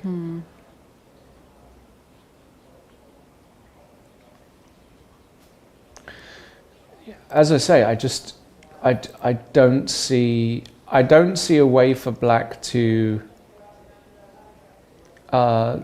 make things complicated. And that's what Alekseenko needs to find desperately. He needs to find a complicated route here. Yeah, because that's going to be so good for him, as the opponent has 10 minutes in this position. Still 18 more moves to go. But it's so hard to find any complications here. White's plan is straightforward. Several more moves. It's just their f4, taking the bishop, taking the pawn. h4 is also there. Yeah, h4. He's quite distracted, yeah? I think he's just very upset because there was just no need to do all of this. Let's zoom on him. Let's see. Oh wow, he's really distracted. He's not. Yeah, let's have a look. Let's see if. Ivanchuk is there. Whenever something happens, he's there. Of course, Chucky Checking is there. out. Of course, Chucky is there. Of course. Of course, Chucky is there. No, this is. This is just. Very, very, very bad. There's nothing more he's going to need a lot of help to survive this one today. Need help from the opponent to play the bad moves. Chucky's looking, he's like, okay. Something went wrong. Yeah, man, it's okay. So you're no Russian? No, I don't know. No, I don't know any Russian, but I don't even know if is his mother tongue Russian or is it Ukrainian? Ukrainian. Yeah. Okay. There you go. So, but he will be saying, "Okay, now I have a chance to win this tournament because he started with a point less." I'm assuming he won today. Let's just have a look at his I game. think he's still playing. He's probably still playing if he's walking around the hall. Because when you finish the game, usually you are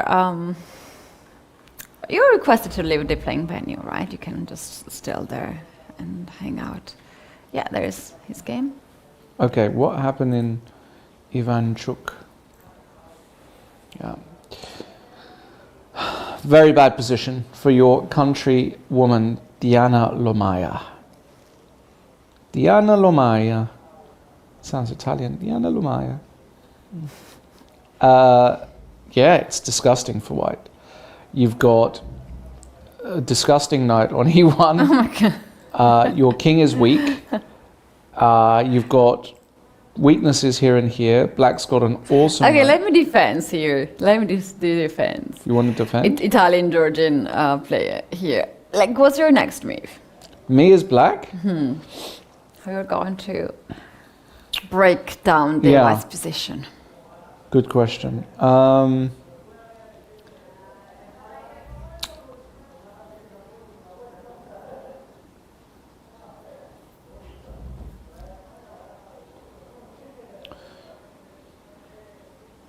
It's not totally straightforward what my next move is. Of course, I can always just take on f3.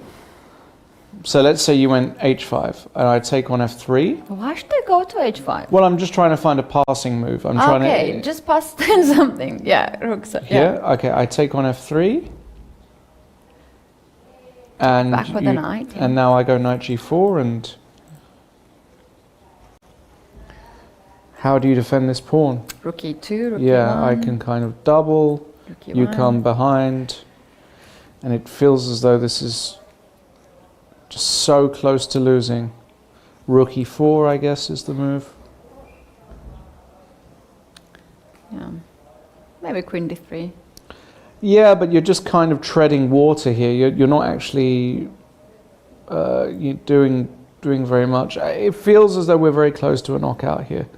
Very, very close. I would just play g6 here as black. Improve, maybe go king g7, put the other pawn on h5 and just let you suffer until I find a breakthrough.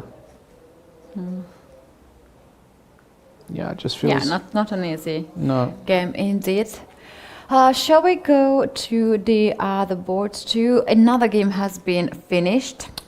Okay. And we had a draw here. Yeah. Oh, interesting. Right in this position, by the way. Oh, they agreed draw? Yeah, they agreed to draw, I think. Was it here? No, it can't be here. No, sorry, there was a load of moves. We got an opposite colour bishop position. And then there was a repetition. Okay, I think that's fair. White was, maybe a little bit better, but both players, I think, played a reasonable game. The next sport is quite interesting. Alisher against Christoph. Let's take a look at that. Okay, so this position Black was very comfortable, and Black has allowed White to get coordinated and active. B5 now by White. Well, feels still decent-ish for Black somehow, but I wouldn't be totally... I think you have to go bishop d5 here. I think this is the only move. And the idea for Black is to maybe trade a pair of rooks. And... yeah, how about rook c1 to stop that happening? Makes a lot of sense. Do I now have to play something like knight b6? It's a bit passive, but again, it feels as though Black should be fine. Does the move f5 is a bit too loose? Yeah, maybe knight b6 would idea to trade the rooks. Exactly. Also, there's a lot of ways you can trade. I can't believe that Black is in trouble, and he's still 200 points higher than his opponent, so you would think that Black has got things kind of under control. We have had some moves in board one. This is game of the day for sure. We had queen c6, and f4 was played by Song after about a 2-minute think. Okay, so f4.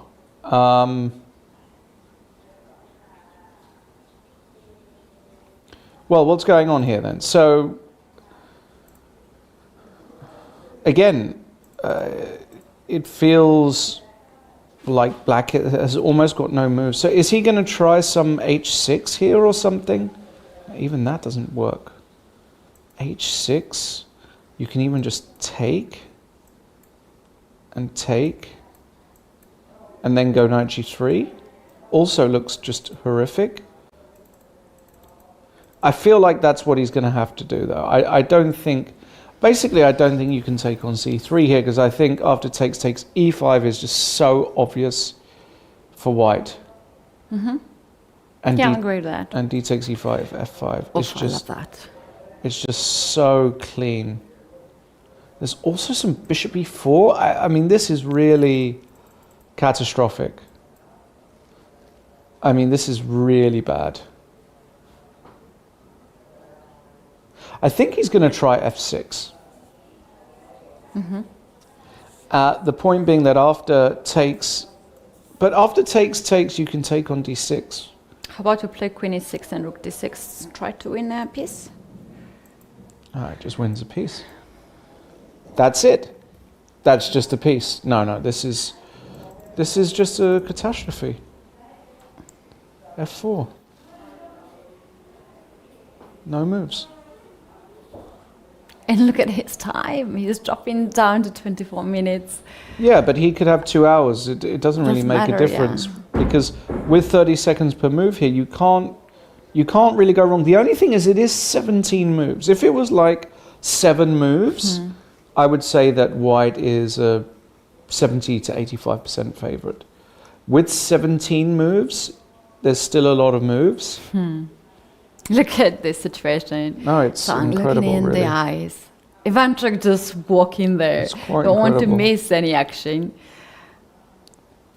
Wow, things went really bad for Alekseenko here, but he was pushing so much this pawn on the queen side. Lost so many tempi with the knight moving around. It's quite incredible. Do you think he underestimated his opponent? Yes. I think he thought, well, I'm playing some 2360. I'm not really happy with the draw, so I'm going to try and get a random position. I'm going to play some really dubious moves, and now he's just in a position which, honestly, anybody over the rating of 2350 is a big favorite here as white. Has to be.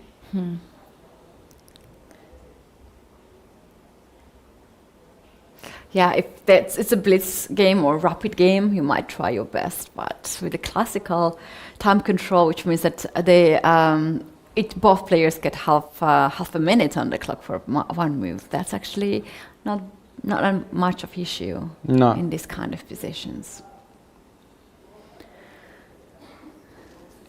That is right. So, of course, we're going to keep an eye on that. Ball 2, we're seeing some, black slowly but surely trying to make something work. Still feel as though white is solid enough here to probably hold, but nothing more than that. So we're going to just keep an eye on that one. Board 6, we have some updates in the end game. Board 6. Your guy. So it went... Oh, wait. So what happened here? King e6, he went a4 immediately and took.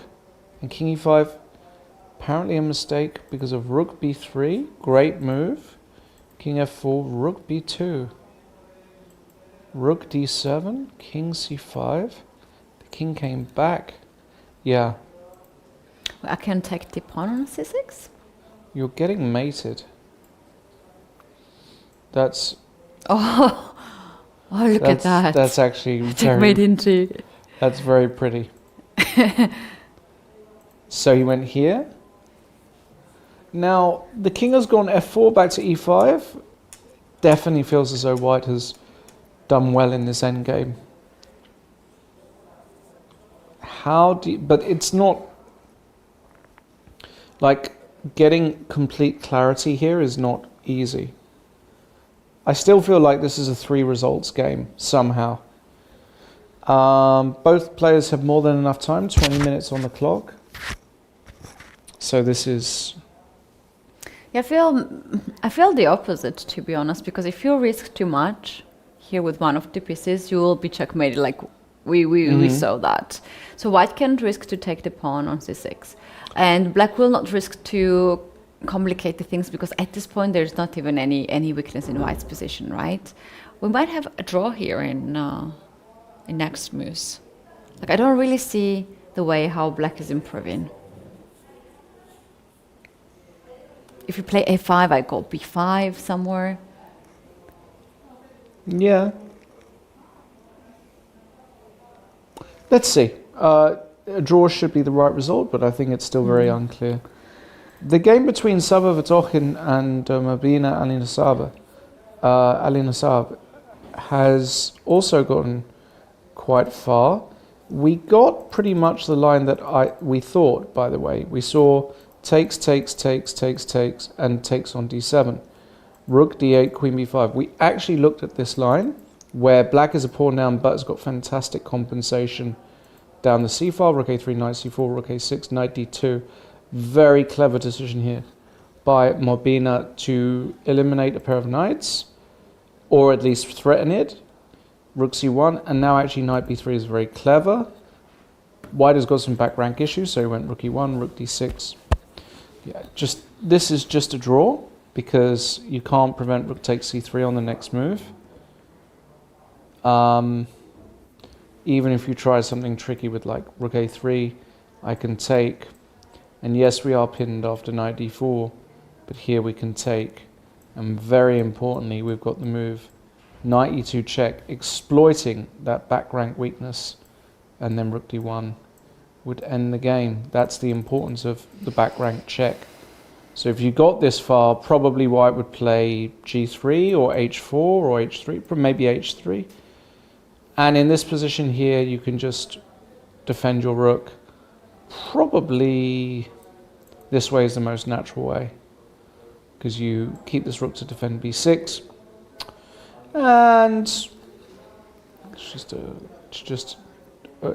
a very, very equal position.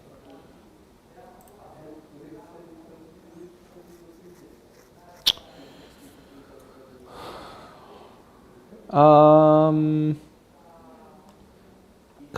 of seen all the relevant games. My suggestion is we go for one last break. There's about 30 to 40 minutes until the time control. So if we take a 5 to 10 minute break, we should see, especially the remainder of board one, that this is a critical board for the round. Edward Song with objectively a winning position against top seed Kirill Alekseenko. Alekseenko deep in the tank. Is Song going to be able to convert his advantage? That's the question. We're going to be back in just a few minutes with the finale of that game before the time control. Don't go anywhere.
everyone. Welcome back. Welcome. This is the third round of Sunway Sitges Chess Festival, and we are reaching the most crucial moment when the players have the time scramble on the clock. Lawrence, what is the game you want to take a look at first? Well, we've got to go back to board one because it looked as though Edward Song had everything under control, but I think what Alekseenko done has been brilliant. In a very difficult position, Alekseenko found the move Queen C6 here, which, well, the move F4 is the most natural move in the position. He's been angling for this for ages. Takes, and now he played the move E5, which the computer gives, you can see the exclamation mark. I think in this position, however, the move H4 immediately would have posed more problems with H5 imminent. E5 should still be good though, but now Alekseenko plays a very good move, Rook E8, and now the move H4. Hold on a minute. Was he going to take the give up the queen? Oh, is that blunder? Well, it says blunder because basically I think black is now, from being in an objectively very difficult position, he's now okay. Because after H4, D takes E5, which I believe is the game, white can go F5, hit an knight, but the knight can now slide into F4. And Alekseenko has to play knight F4 here. There is no other move. The move knight E7 will run into some F6 at the right moment. Rook takes E5 is on tap, so you just don't do this. You play the move knight F4. And now the knight has actually legitimately got square. Now we don't mind if white takes this knight on F4, we're going to take, and the position is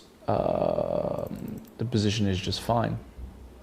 So we can't do that. So after F5, knight F4, I think what Song wants to do is play bishop E4. I'm pretty sure this is his idea. Now the queen cannot stay on the 6th. So you've got to be careful. Like, if you're very careless here and play a move like Queen C7, well, Queen C7 might be the only move, actually. Queen C7. This does look like mate, though, after Bishop F6. This does look like mate. But after G6, is there actually checkmate? That's the question. It's so close. Like, Queen G5, Knight H5, and we're just holding on by a thread here. Knight D7, I thought, Knight D7 even is possible, because it looks as though you can give up the exchange and go Queen H6, but Knight H5 at the end of everything again seems to hold things together. Exactly, and now the time situation is quite tricky, right? For white. And now the time situation is actually tricky. So white has got 2 minutes 52 seconds for 13 moves. Plus 30 seconds a move. But after knight F4, I do not see a clean way now for white. Now, Alekseenko taking a big breath there. He has to just see this idea that G6, knight H5 exists. If he sees that, I'm actually starting to get a bit more ambitious about his position, because he can still win this game. If white's attack doesn't work, he's going to have some chances. Yeah, I think this is the best chance he had in this game so far. Earlier we saw him quite tense, looked not so confident, but now he needs to focus because for sure he saw the better move, and when your opponent is not playing that better move, somehow you have a hope. 100%. Have you ever tried to trick your opponent, or poker face when you see a good move? You want to trick your opponent? I don't think I'm very good with a poker face. Actually, no, I'm not really. Maybe when I was younger, but not nowadays. Okay, he does go knight F4. Of course he does. This is the only move. So knight F4 is on the board. Good move. Now, let's see how long Song takes in this position here. I think he's going to play bishop E4 really quickly.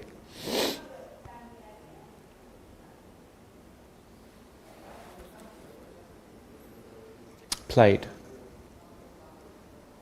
Played in about 30 seconds. 20 seconds, actually. So bishop e4, and now black, I think, just has to play queen c7. No other move here really makes sense. It still looks dangerous, of course, because of this bishop f6 idea, but queen c7 really is the only move. So is there another move here apart from... maybe g3 is what is bothering Alekseenko. Hold on, the move g3. How about h5 here? But h5, I just... h5 and you want to go knight h3 check. That's actually very clever. So you want to go check and you want to take now. But this just looks losing for black. You're dropping the pawn on h5. Right? This is just... Unless there is one last move. You have to go g6. g6 is the move, yeah. Yeah, and it looks so dangerous, this position. This position looks like g4 and... from afar, this just looks like resigns to me. I love this position for white. Look at this pawns. This looks like resigns to me. I mean, it looks really, truly bad. Wowzers. So g3 is in the air as well. Now, let's see. Alekseenko has got under 9 minutes. Is Alekseenko suddenly going to be in time trouble? I think he might be, you know. I think this could end up being a catastrophe. I'm thinking, how about after queen to c7 to play something like h5 to stop g6 happening? h5. h5, but then f6? I don't like h5. No, we can't play h5. It's too, it's not flexible. No, he's going to go g3. He's going to go g3. He's going to go g3 here. And that's what Alekseenko is looking at. He sees this line with g3. It's all forced, because if you go, if you go h5, that line, now if you go f6 here, and I take, and I take, this also just looks strategically busto, but maybe after c4, maybe, just maybe, you've got enough play on the queen side to keep things together. That's what Alekseenko is banking on here. I promise you that's what he's trying to do. Okay, 7 minutes 42. We are just going to stay with this game. Very quickly, looking at the other boards, nothing major to report. It looks like Mabina Alinasab has actually made a mistake against Vetokhin. Looks like Vetokhin has actually got a good position there. In the other games, though, it all looks rather level. Looks as though we're going to get a bunch of draws on the top boards today. So we have to stay with this game. Let's stay here, not to miss any action. Getting really, really double-sided, this position. Queen is still hanging. Alekseenko, 7 minutes on the clock. He has to make the move. He's not happy probably with the queen to c7 yet. He's still considering some other he moves. sees queen to c7, g3. This is the point. And he has to find f6 there. You can't play this h5, knight h3 check line. You just cannot play like this. Edwardson, deep in thought. This, I don't know if he's ever beaten somebody rated 26-77. I would guess that this would be his career high victory. Okay, move has been played. And I guess it's queen c7. So let's see the move pop up. There it is, queen c7. Now I expect Song to play the move g3 within 20 seconds.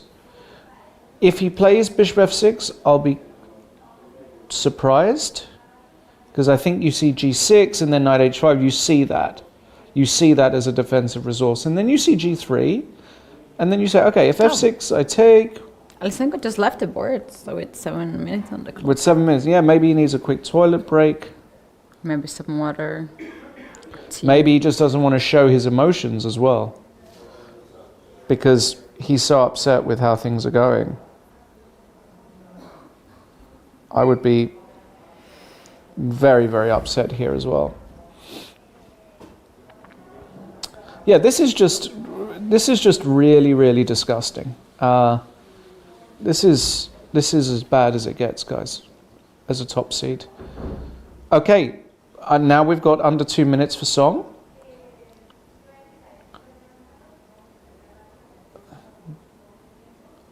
I think you just play G3 here. I really do.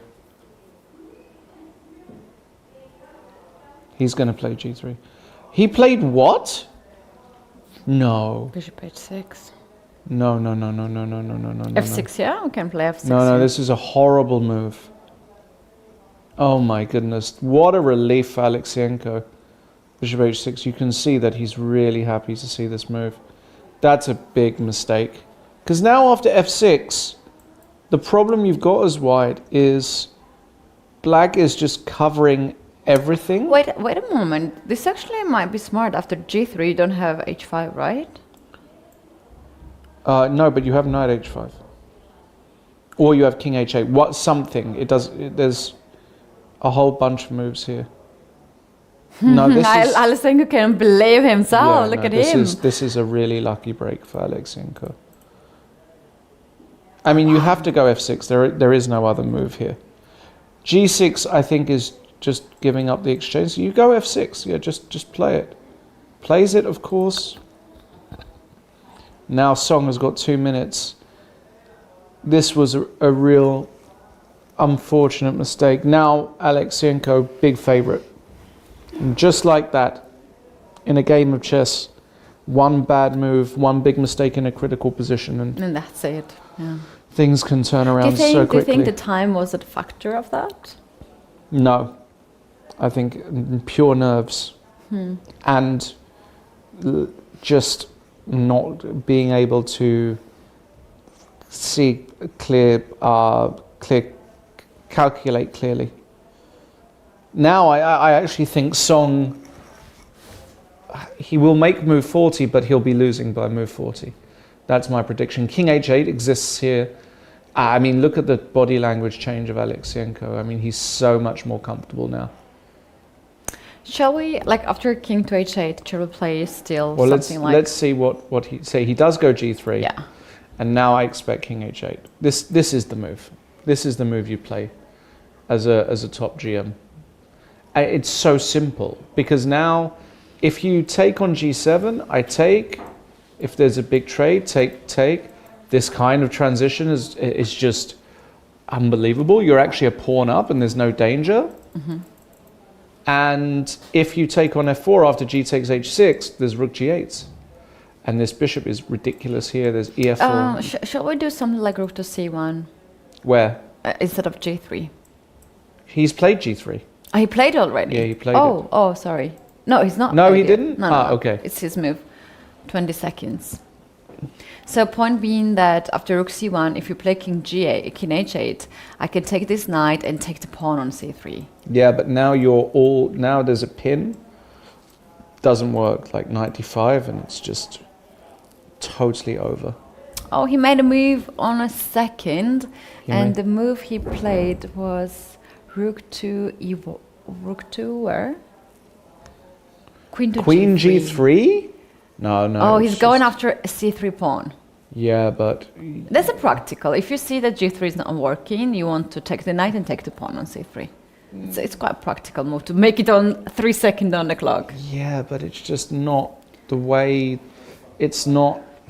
He's completely lost control of this position. It's spiraled out of control. And Alekseenko now with 6 minutes... He has to find a few accurate moves here. No, bless you. He has to find a few accurate moves here, but I do believe he's going to do that. I believe he's going to find a few accurate moves. No, it's not must to play King H8 anymore. No, he doesn't have to play King H8. So he has to look for something. I like C4. This is just very thematic. C4. Try and create another passed pawn. What happens after Queen to C3? No, you lose your bishop. Oh, it takes so first. You have to take first. Yeah. Now, I think most humans take. There is a possibility that this move is very strong, although I think there's zero chance of that being played. So he will take, queen takes c3, and now a move like rook e5. White has still got some chances to hold here, but probably not. This already looks... The king is weak, there's a check. No. No, this is very bad. So I expect the move c4. There are other moves in this position. You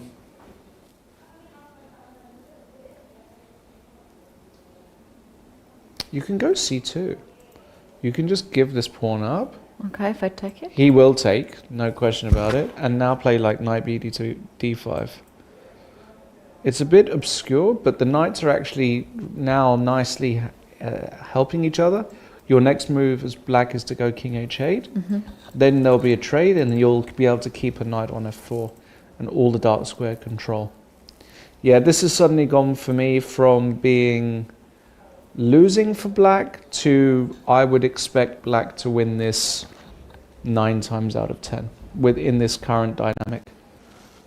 Yeah, I also see now Alekseenko heavily favorite on clock, and also just a situation you knew you had such a big advantage and you just missed it. Just crazy. Yeah, look at Alekseenko. Wow, he's showing a lot of emotions today in this game. It's been a nervous game, and it's been a bad game. Now, what did he do? He played maybe he just went rook e7, something uber solid. Rook e7 is also a good move if you play. Yeah, rook e7 is fine. This move is just fine. It's been given a mistake, but it's not a mistake. So basically, he's ready to double the pawns on e-file if Exactly. you take the knight on f4. Yeah, so his idea is that after takes, you can double now on the e-file. This pin is very awkward. In fact, I don't even really see a way to... You have to go like queen f3. They're playing fast, so bishop f4 happened. Queen takes on c3 happened. Yeah, and now he's going to go rook f8. 100%. There's just no other move. And so Song has now got a minute again, but the position has stabilized for black. And big favorite now is Alekseenko. How long's left? 7 moves? Okay. 7 moves. 8 moves. Look at that situation in the playing venue. All eyes on that board. Incredible. Just very quickly while we are waiting for that, we're not going to change the view. Jingyao Tao still trying. Gorshtein has found a way through against Naoum. That was kind of to be expected. Shamatava holding. There was already a draw in Karimov. Christoph and Filgueiras Ilamparthi has been a draw as well. Let's see how these guys get to move 40 here. I'm very curious as to what's going to happen.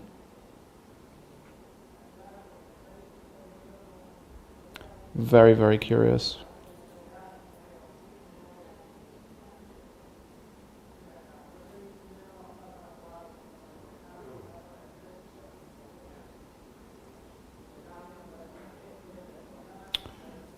Okay, Song now, he played something. He played a move. What did he play? That was bishop to f3. Yeah, he played bishop f3. Now, I think Alekseenko almost always plays either rook e5 or rook e3. I love rook e3. Rook e3 looks like the move, right? Putting another question. Now, after takes, how do you take back? I would take with a pawn to create a pass pawn. And after rook e1, Queen g3. Yeah, looks pretty nice. But then you can take. But we might have something else here in this position as well. What about taking with the rook? Yeah. Queen c1 or something like this, attacking this pawn. And the game continues. Look, white is also stable. This knight is still bad. Maybe. Let's take with a pawn. Let's take with a pawn. You want to take with And after rook e1, we have another option to play something like queen to e5. Queen to e5? But I'm not sure this ending is good for black. Like takes. It's okay, I can take. And now king f1. I can go c4. Yes. And what's going on here? Like, this feels like could be some sort of draw after rook c1. I'm going to put the king on e2, the rook on c3.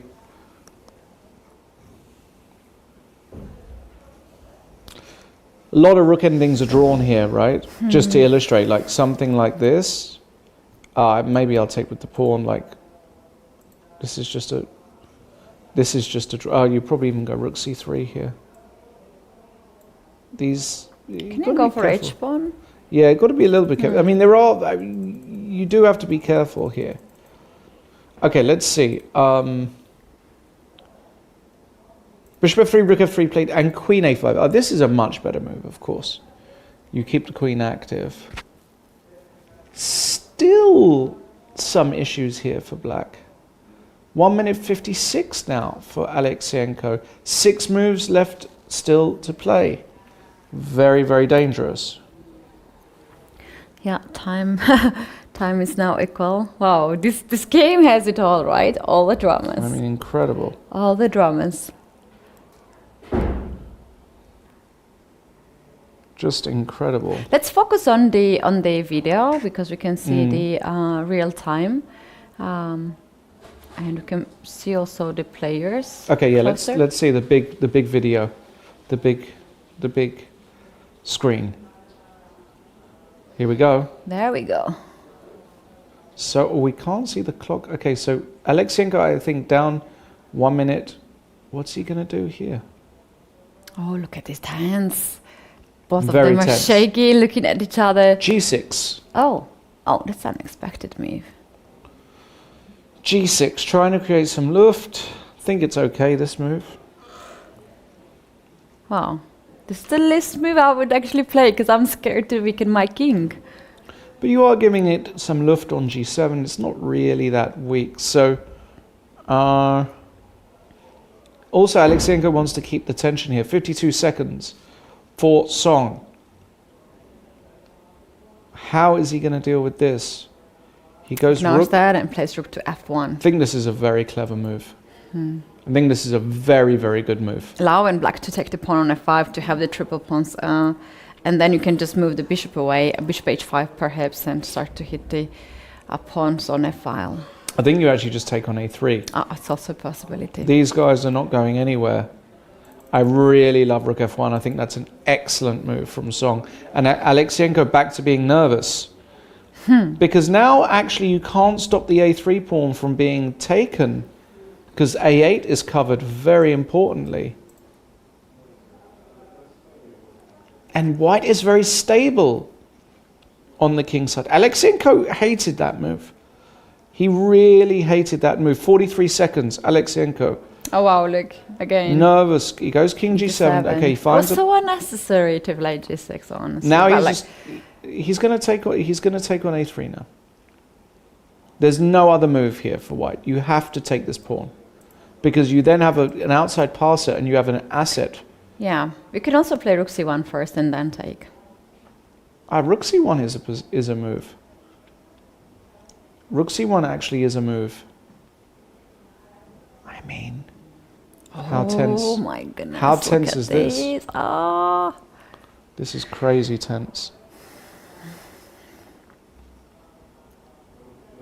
This is just crazy tense. Wow. So it's a play 28 of seconds nerves now at this point. Yep, it's all about nerves. This is the worst part of playing chess. If you suffer from nerves, the time pressure, you've got to make 5 moves. He does play your move, Ketty. I don't mind this move at all. I think it's very logical.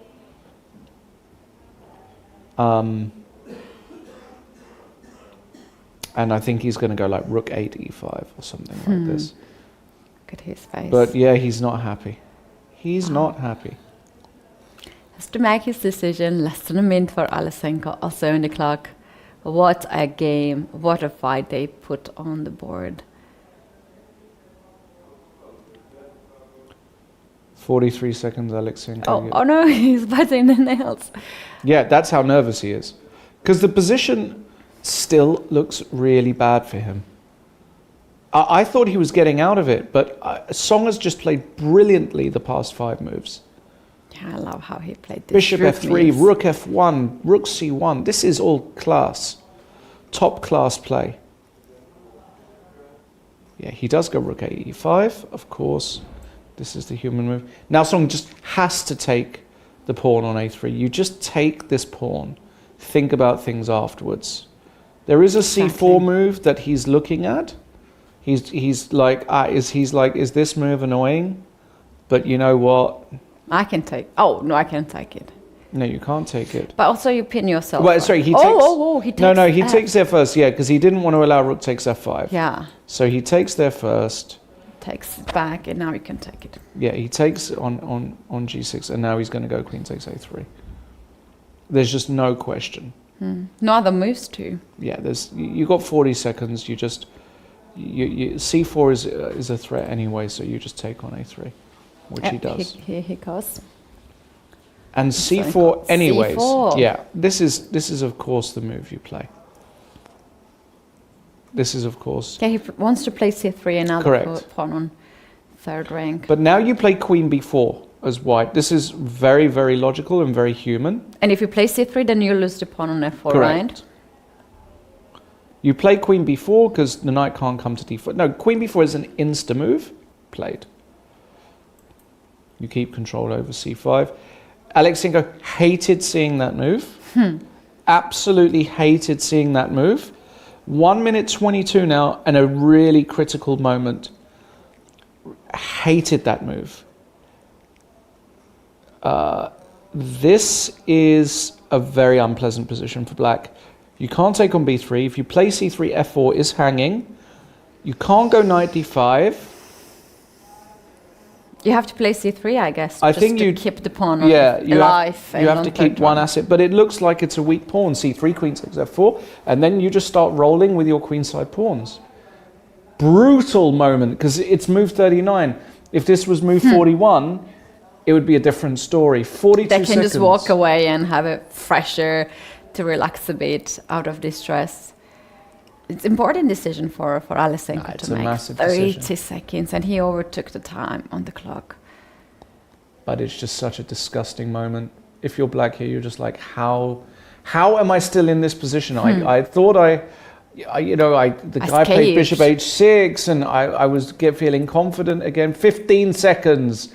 Alekseenko. 13, and queen goes on a7. Yeah, this is another actually pretty human-looking move, because he wants to line up things here. I actually really like this move. I actually really, really like this move. Good move. I would play king to h1 or h2. Probably, but he's like, this is the other thing.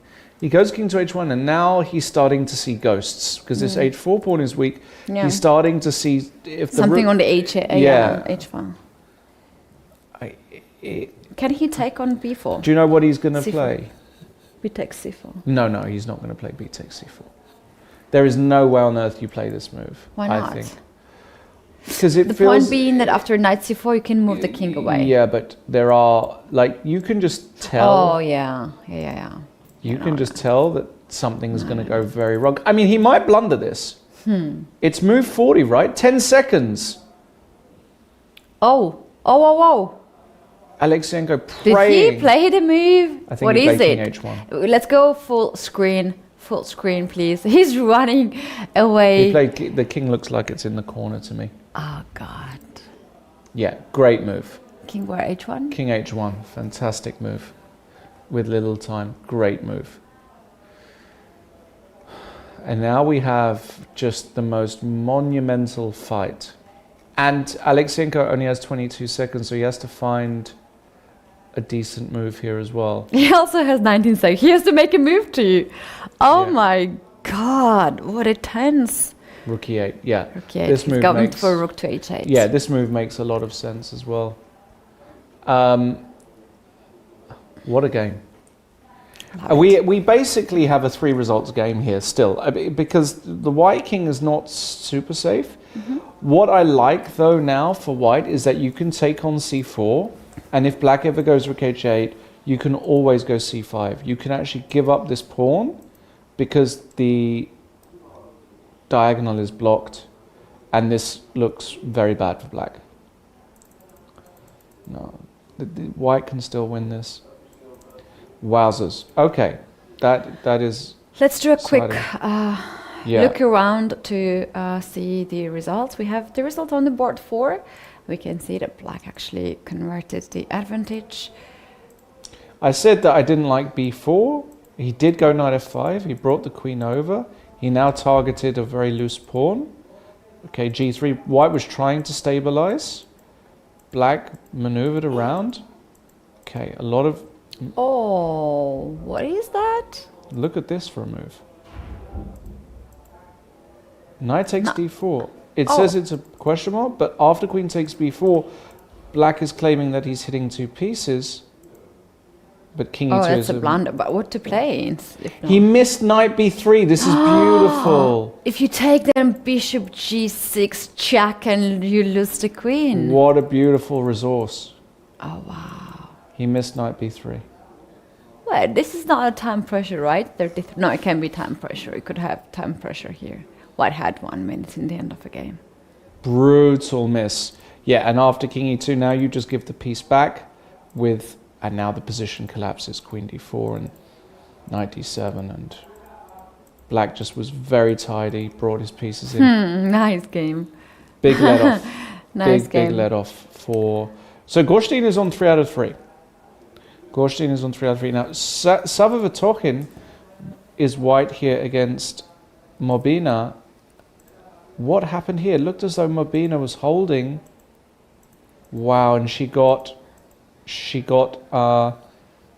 discoordinated with her rooks, and now the white rooks caused all kinds of chaos, and that's it. Move 40. This is the position. Looks losing for black. Double rook endings are always tricky. That is true. I mean, you can't ever rule out a draw or some drawing chances, I should say. But in general, I would say that, yeah, this kind of position with 2 connected passed pawns is just not going to hold, basically. This just doesn't hold. Black needs to set up some kind of mating knot, which is... The king is just too far, and it's cut it. On the other side of the board. If the king is on the king side, like somewhere on g6, f5, g4, then we are talking. But now it is so difficult to get this king the other side, and white is just pushing the pawns. Well, you've got to be careful because you've got to defend g5. I guess rook g7, rook h to g7 would open the road for h-file as well, and you also guard the g5. You can't push them so easily here. But look, white is he's a young GM, but he's a GM nonetheless. I fully expect white to win this. I think what white's going to do is he's actually going to try and pick up this pawn. That's the way to play this position. Simple chess, rook hf7. Pick up the other pawn. Now this is over. You can't survive here. Mobina must lose this position. Okay, so we're going to get a loss there. Your countryman, Shamatava. We had this wild ending. Holy moly. He captured the pawn. Look at this. Only white can win now, in my opinion, with such an advanced king. Wow. Super tough position. The big question that black has to ask himself is, do I want to trade 1 pair of rooks ever? And I guess the answer is always no. No. It's better to keep when you're the defender side. I think 2 rooks are so tricky. So tough here. Yeah. If you trade one pair of rook, the king is so close to the pawn. Together with the rook, it will be difficult to stop the a pawn. Yeah, this looks very, very difficult. I mean, I still think the white has got chances here, basically. Unless you go check, hold on, check, takes, and takes. Hold on. Wait, that's quite straightforward. What are we talking about here? Check. You have to go, because king b5, rook b7, king is a similar thing, right? If you go here, so, but no, this is even worse. Yeah. Because it's a check, and I now queen with check. I get there. So you can't even do that. Ah, hold on. Can you do a draw here? No, I can't. No, this is the thing. Takes, takes, and takes. And this position here, rook a3 is the only move. If you take, I make a queen. Yeah. And if you go rook a3, now I'm threatening king a6, king takes e5. And the rook is perfect on a3 because it controls f3. Maybe white still has got some chances, but you can cut the king. So something like this, you keep the king cut. How is this position here? Super tough. Super, super tough. No idea. No idea.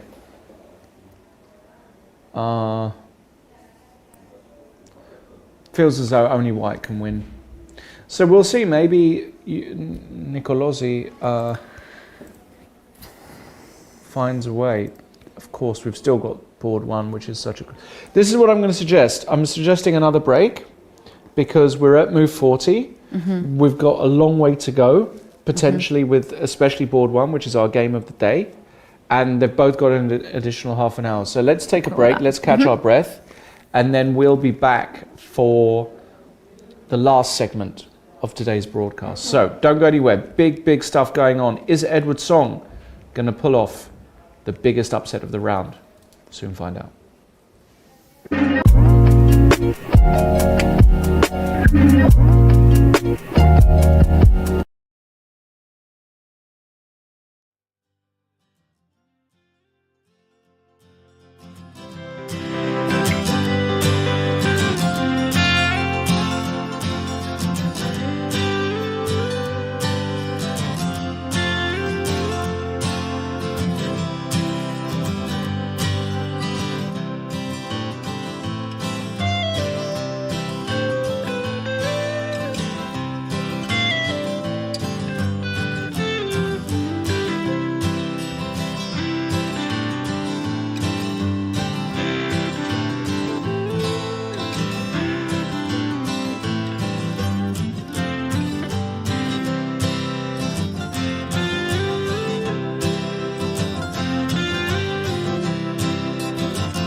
Coming back to the final part of the round 3 of Sunway Sitges Festival, Katie and Lawrence in the studio today. We had a long day, but what a beautiful fight these two players put up on the board. The game is still on, and we do have some changes at this point. Yeah, we have some more moves, and this is the position as we see it. And for the first time in a long time, Song is now with a big advantage on the clock.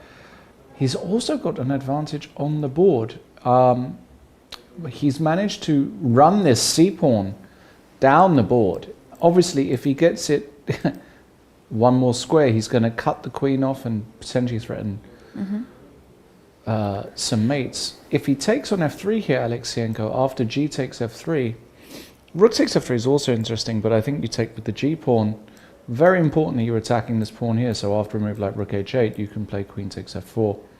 And there is Ivanchuk just finished the game right now. Ivanchuk, you can see that on the board.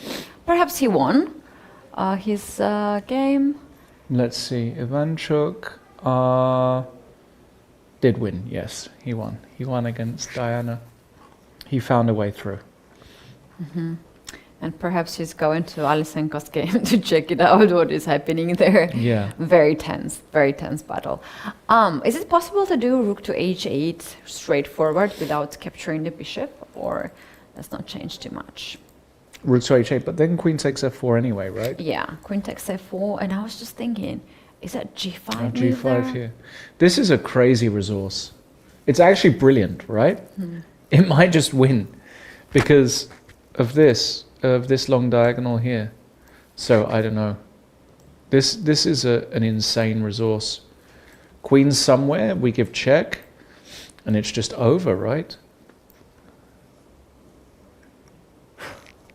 Beautiful. And that's beautiful. Love it. I mean, that's Look so at these beautiful. two rooks, the queen. Oh my goodness, it's horrible. Look at this.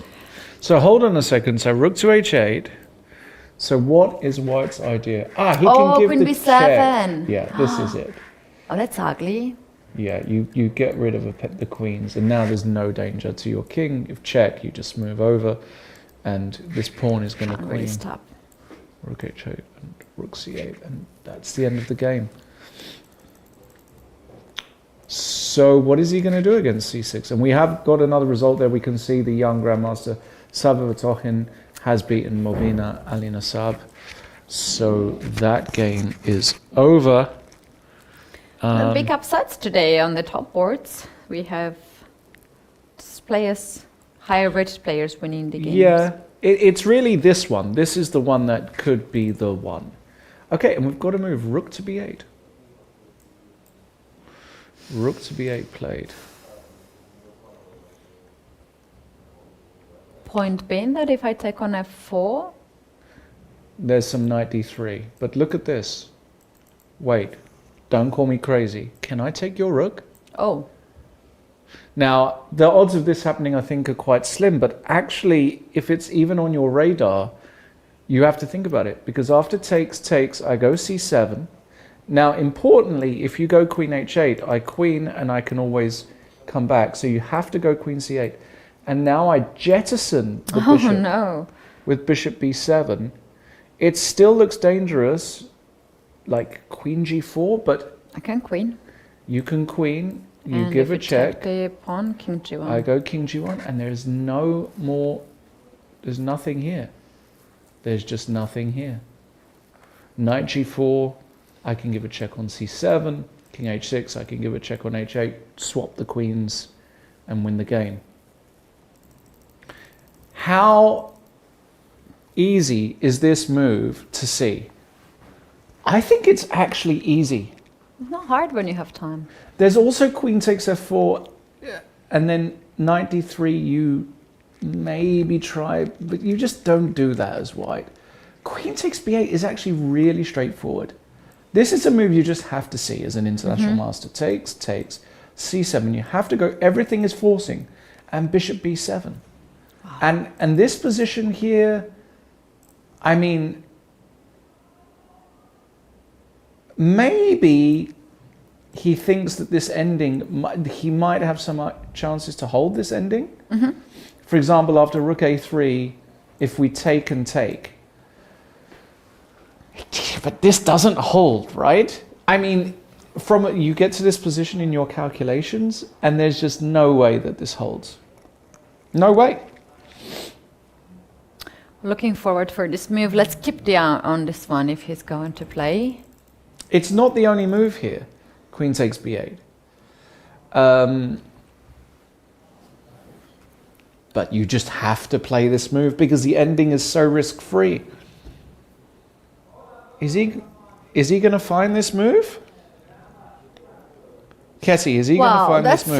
That's a tricky question, but I think Alekseenko has already found it. Very often you make the Really? move, but you realize the blunder. Oh no, yeah, Alekseenko has seen it. He has seen it. That's for sure. That's not a question. I think Edward is a very tricky player, as we have seen so far. He's seen it, and I think now he's considering to take it. I agree. Or to take the pawn on f4, because that also works. But then knight d3, right? This is the point. Taking on f4 here, and knight d3 is actually very annoying. Because there's a now you have to move the queen, and no, you don't do this ever as white, ever. I'm telling you now, it's queen takes b8. He's got 17 minutes. He should be eating 5 minutes here minimum. Minimum. But it's actually really easy to calculate. It's really, really easy. If your nerves are not too bad.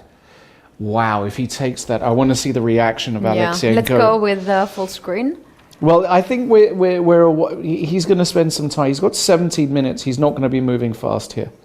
There's no way you move fast. Oh, he's seen it for sure. Of course, you have to see it. Alekseenko's like, oh my God. Oh no. He has been in the critical situation so many times. This has been a disgusting game. This has been a disgusting game for Alekseenko in the sense that, this is just not pleasant, basically.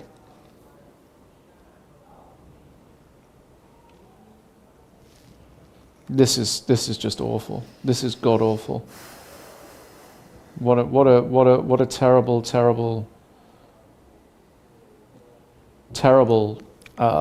feeling this must be.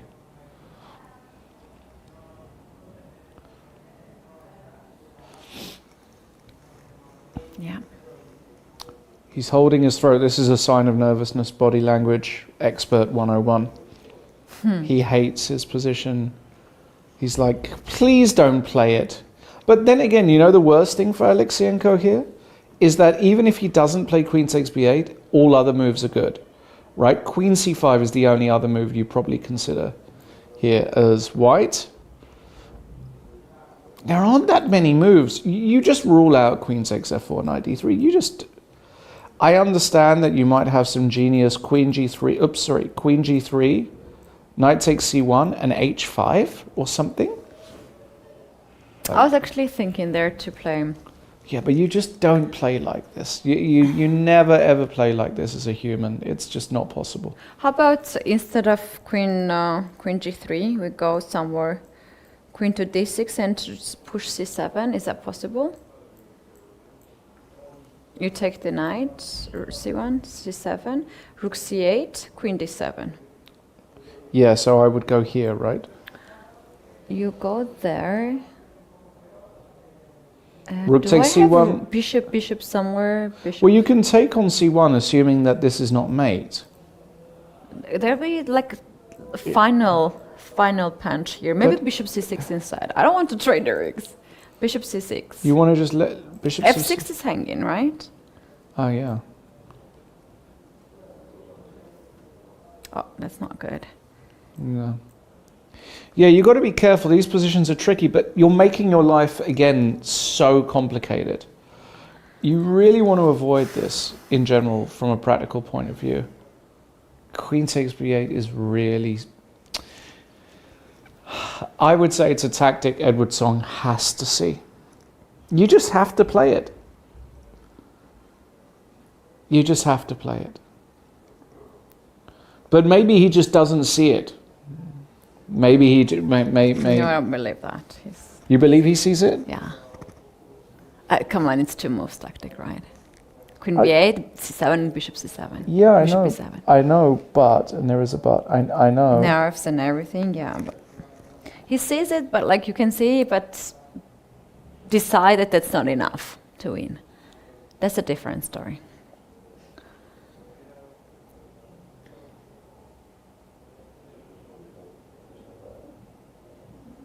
I like more queen f4, to be honest. I don't like to go to the end game. I don't know what's going to happen. It's very tense. I can tell you this. It's very, very tense. In other news, just very quickly, board 2, we'll get straight to the position on the board. We have, the sort of position you would expect. White is staying pat. Board 6 is actually very interesting. Board 6, okay, so this one is still looking very drawish. Board 6, wow, hold on. What happened here? Holy moly. What is this? Oh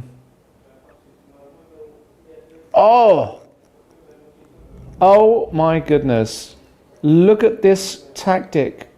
E5 check and he found it. He found it? He found it. So if you take the pawn on f7, you go e6 there and take the pawn, or? Sorry, hold on. This is check. If you take rook b5 is mate. Yeah. Beautiful. So you can't. So you have to take on f3. And now white wants to play e6. And he's saying now that I'm going to win e7, win f6, and queen this pawn. And this could just be losing. Wow. What a technique. This is unbelievable. Technique. He's going for it. Of course you have to. Yeah, e6 is on the board. Wow. Wow. This is awesome stuff. Wow. I'll play a great master in the end game like that. I mean, look at this king. Kings are attacking pieces. This is just over, right? If you take on a4, you can even drive the king back. Very important to stop this. King e2, and now you just take, and take on e7. Very simple win. These pawns are just too slow, and even after rook takes e4, you could just take on f6. Good enough for the win. Exactly, just promote the pawn. Just too fast. Wowzers, e6, that's really beautiful. That's really, really beautiful. Black made a move.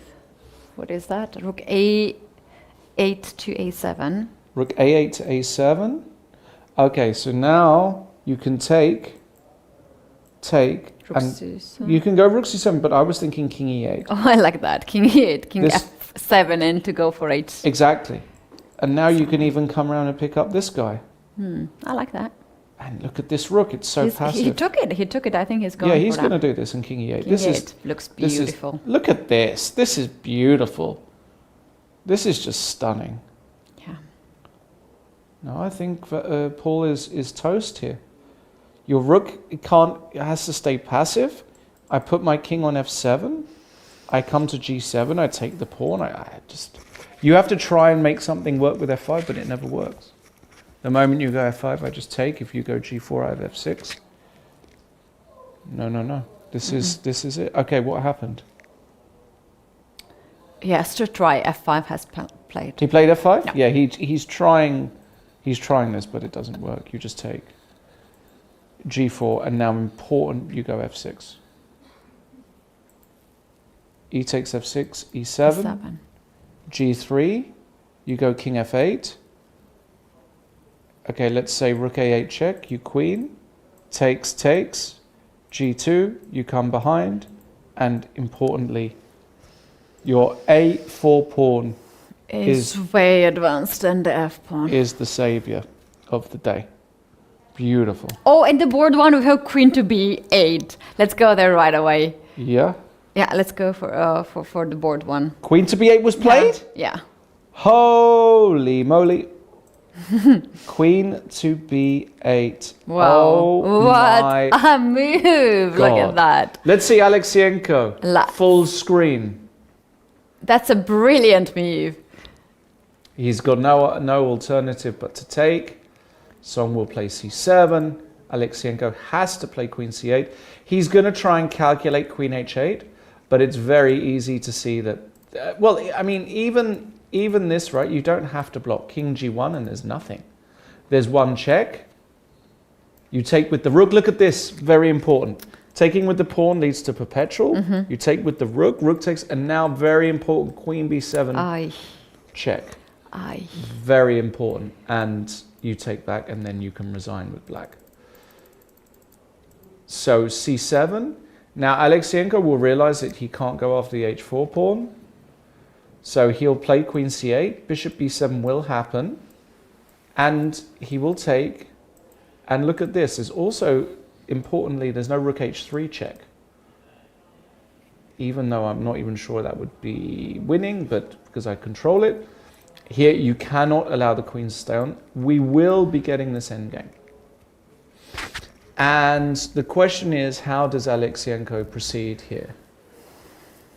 Because rook a3, rook takes f4, rook takes a2, rook e7 check. You have to go knight f7, right? Now, apparently... You go rook Oh, no. d4, rook d4, No, rook d7? sorry. Yeah, that Or was rook b4? yeah, rook e4. Or Rook b4, rook b4. No, that looks Rook winning. b7. So hold on, rook c7 check. So you go king h6. Sorry, let's put that on the board here. So here, here, here, here, here, rook a3, rook takes f4, rook takes a2.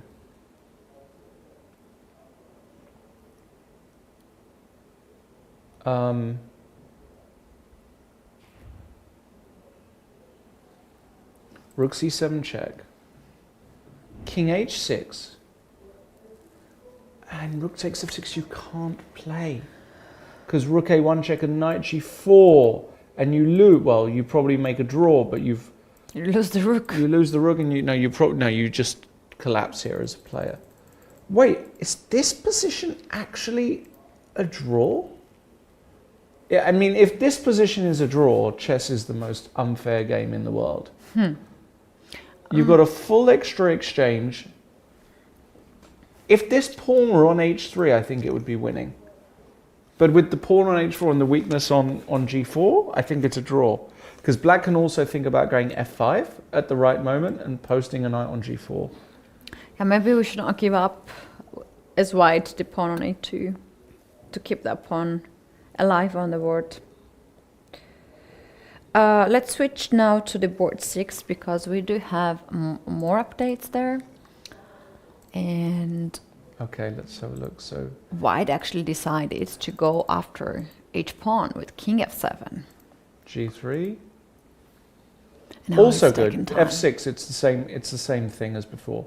You go f6 takes. You go e7, g2, rook a1, f5. It's one tempo short, I would say. King f8, and we have exactly the same position as before. And black is just probably too slow, although we get this. Can you believe this? But now you probably give the check this way, and you are a full rook up with all the checks. Should be winning, should find a way. f6 is on the board. And f6 is on the board? Yeah. Yeah. Pawn takes and e7 is already on the board. e7, okay. g2 was played, I Rook guess. to c1 is Rook on the c1. board. Now I think he'll go f5. Is really, or king g. Yeah, no, he'll go f5 because otherwise we can even just take this. So you have to go f5. There's no other move. 100% he'll play f5 here. Wow, look at that stare. Brutal.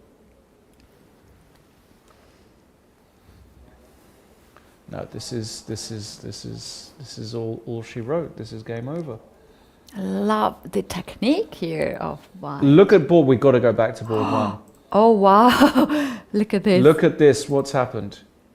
He played queen c8, bishop b7, and now he tries... Oh my goodness, rook what is h3 happening? check. No, it's okay.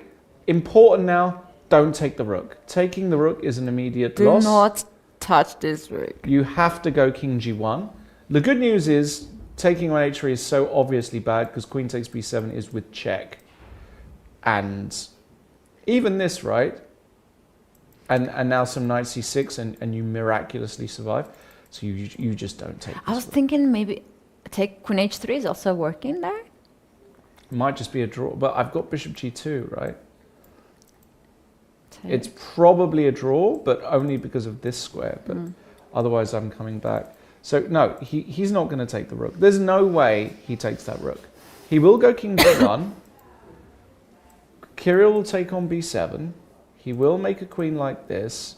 There'll be a check, something like this.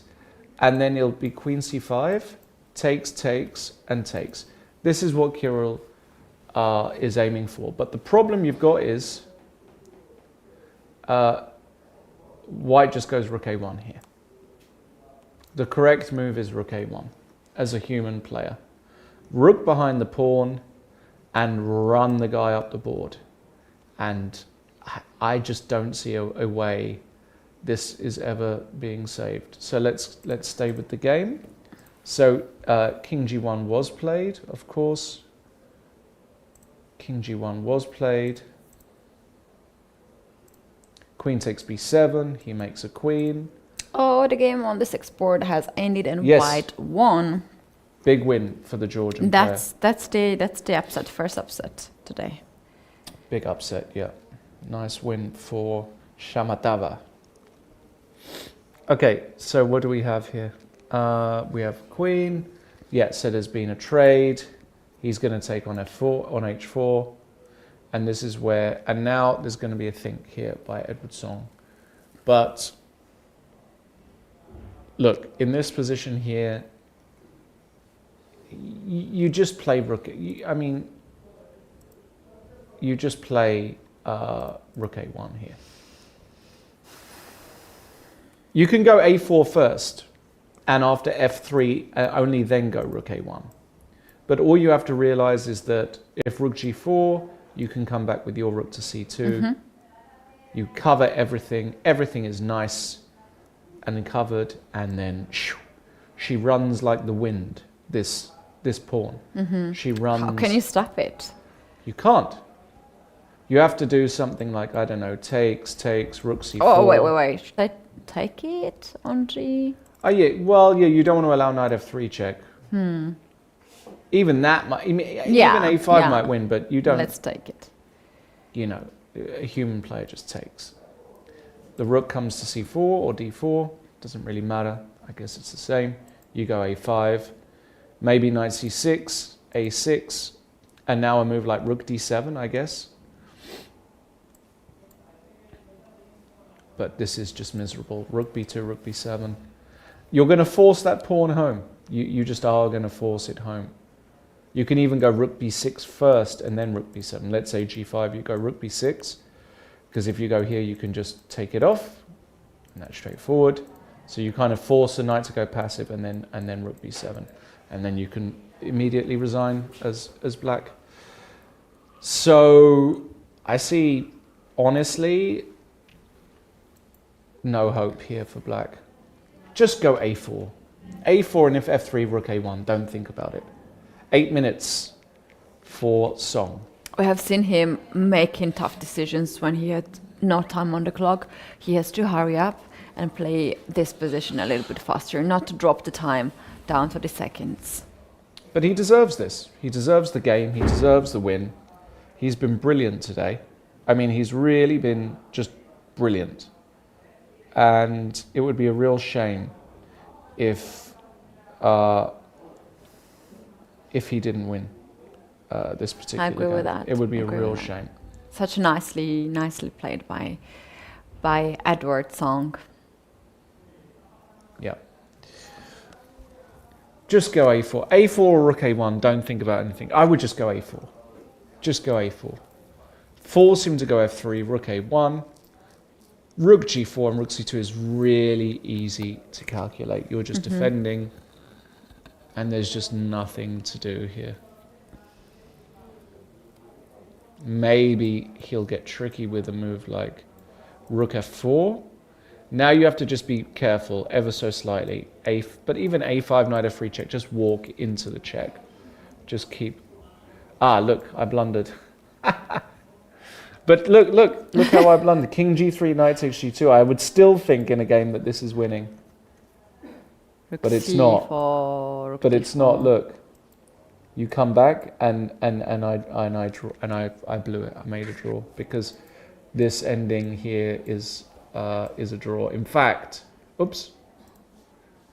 Sorry, that was another game. In fact, this position here. Alekseenko tries to win this position, by the way, with black, with no risk. So...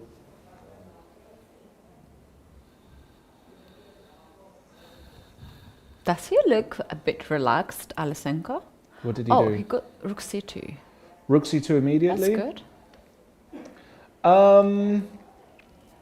Should be fine. That's a good move. Should be fine. He just overprotects g2 pawn, and then he'll go for a4 next move. I like that. He's careful. He probably thought he can do it in any order. But Alekseenko now should play the move f3. Because his rook is passive. He can't just hold on to these pawns. So I think Alekseenko is going to give up this pawn to then put the rook on a4. And actually, this is the problem with playing rook c2 first. The problem with playing rook c2 first is precisely this. It's this right here. This position now, just to give you an example, let's say you go king g2 and g5. This knight is now very, very solid. And I am not sure that this is winning. He doesn't do it. He does not do it. He plays g5 immediately. So, look, I get it. I get why he did it. Now you just have to go a4 here. He plays a4. Good. Good. Good for Edward. Yeah, you play this move, of course. And if f3, you go rook a1. Don't think about it.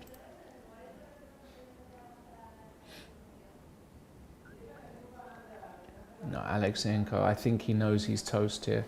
He knows it. But he had a chance. First time. But he had a chance the move before. That was a chance. That was a real chance. Seriously, that was a real chance. He had to find a way to put the rook on a4, and he would have been okay. Or at least he would have been able to fight a lot harder. What a tough game for Alekseenko. Round 3. Crazy tough. I think really not fun. Apparently he lives in Spain now. Is that right? I don't know where he lives, but he lives somewhere in Spain. We'll find out maybe. We won't ask him after today, though. It's probably not the time. Not the time. Not the time to ask if he loses this game. Okay, so a4 on the board. This is the position. Alekseenko 7 minutes. But it doesn't really matter if you've got 7 minutes or 17 minutes. As white now, the beautiful thing is your play is so straightforward. Rook a1, push. So let's say you go rook h8, I go rook a1, you go rook a8, I go a5. You probably try and stop the pawn with a move like rook a6. I go rook b2, you go knight c4. You see? Already there's some... rook b4? Yeah. Rook a5. No, rook b4, rook a5. Yeah. So you have to go rook b5. Yeah. Rook b5, rook c5. Yes. Rook b5, rook c5. But even there, let's say I go king g6, rook c5, I put my knight back on e5. Look, I'm I'm holding. I'm holding. I'm holding. How do you make progress? Rook b1. Rook b1. Okay, I'll get my king active. Rook b6. Rook b6, I'll just come back, I don't know where to, here probably. Now there's this, by the way, careful. No, he might hold this still. He might hold this still. I would go. I would go rook to d7. Rook's where? Sorry, d6. Rook d6? Mm-hmm. Just control all the squares that knight can go. I would probably go king g4 here. But that's because I'm an idiot. The computer hates it, of course. a6? Yeah, I would just go in, but that's because I'm an idiot. Oh, you can take on f6, maybe. Even that looks... Even this looks vaguely... But I have a check, right? On c3. Ah, and then you take it with the rook. Yeah, it's a shame I don't have f3. You can actually give up a rook. Something like this is going to happen, by the way. That's my opinion. Is this on the board? f3, rook a1? f3 is on the board, yeah. And rook a1 immediately, yeah. Oh, wow. Alekseenko did not want this today. I can promise you that. He did not want this. He did not want this today. There is no way he wanted this. Well, he's thinking how to respond here. The rook on h4 is a bit stuck there. He prefers to have this rook in front of the pawn already blocked. Yeah, maybe take the pawn on g2 right away.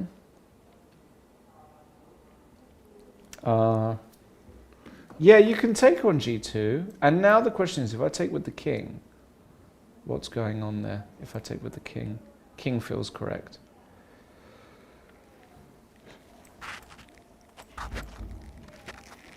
Some knight c4, threatening a fork, king g3. Maybe the knight. f5? Yeah, and rook c5. No. This is, look, I take it all back. This is actually tricky. This is actually, like, a computer holds this against you every day of the week. Probably even beats you. Really? Yeah, with black? I think a computer beats you here with black. Finds a way to trick you. Maybe not beats you. It's very hard to win. But you're harsh on us. Well, look how many times I've blundered just looking at this. I don't know. Because we know that we can take moves back. When you are concentrated, you will not blunder. We can take the moves back. That's the important thing.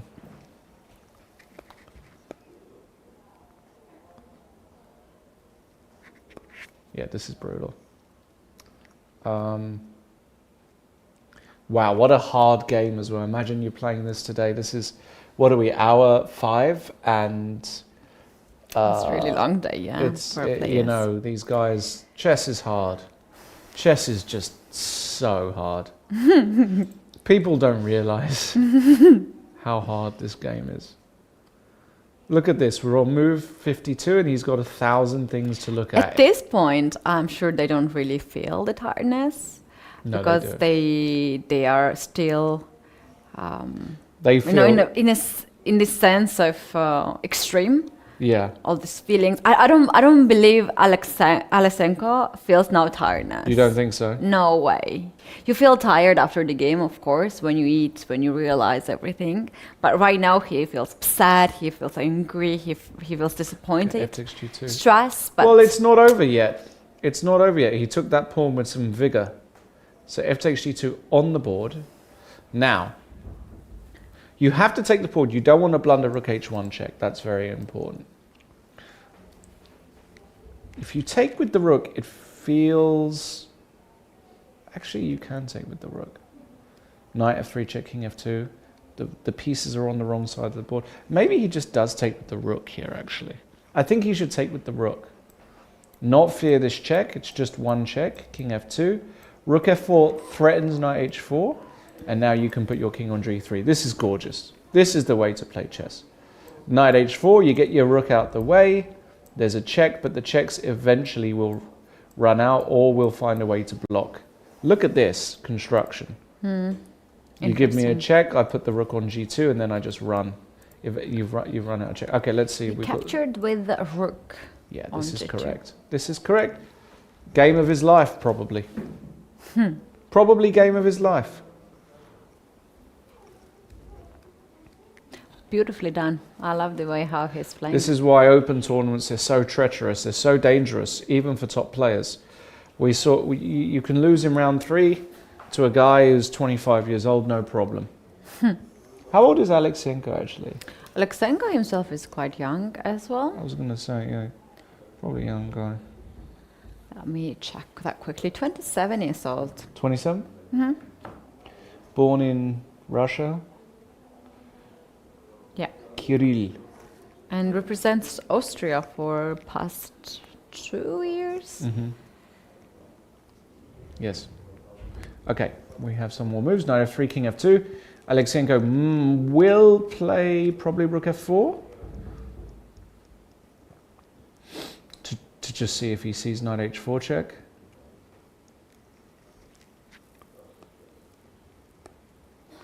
And after rook f4, Song just has to play king g3 or king e3. King e3 is also quite good. Yeah. King e3 is also a move, right? But with king e3, there's a few more checks and a few more forks. But I wouldn't be surprised if he put the king on e3. Okay, hold on. No, he moved the knight straight. He played knight d4 immediately, which is also good. And if I go a5 here? You just have to go a5. Knight b3, rook a3. Knight c2, a5, knight c2, rook somewhere, like rook a2. Knight b4. Knight b4, rook a4, and rook a4, I'm blundering a fork. Oh my god. Rook, oh my god. Rook a3, knight c2, rook c3, knight b4, and the game continues, right? He's stopped us for the moment. This is tough. This is tough. Knight d4, excellent. He goes a5, this is totally to be expected. Now Kirill will play knight b3, I think. And then what do you do? This is crazy. You have to go for rook a3, rook a2, this is what we have seen. And just continue to play with extra exchange.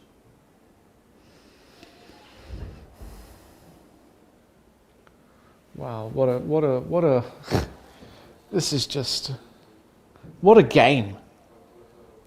Yeah. He has to go knight b3 here. You just have to do it. Sadly for Edwardson, Oh, sorry, knight end c2. this game Not knight way b3. much earlier if he played the most precise moves when he had a huge advantage in the middle game. Yeah. Well, he goes knight c2. You have to go. So now the problem is rook a2, knight b4, and then you don't know where to put the rook. Maybe rook. He can. It's not over. It's not over. Trust me, this position is not done. Alekseenko also feels it, by the way. He feels that there's a chance to save. He feels that there's a chance to save. Okay, let's see rook c1 in this position. Rook c1, knight b4. Now you've got to be careful. Yeah, and we play king somewhere. King g1 is nice because you tuck the king away from checks and you allow this rook to enter. Yeah. Or king g3 as well. I like that. King g3 feels weird to me. Feels much safer on g1. You can make any of these moves. Let's say king g1. How black is going to proceed here? I want to play rook to c7 next move. Okay, let's say I just move my king up. Okay, now I can go back rook to a1. And I'll go rook h7, I guess, is the... Rook b2. Rook b2 and knight a6. I'm going passive, right? Rook f1. And rook f1. Nice. Very nice. That wins.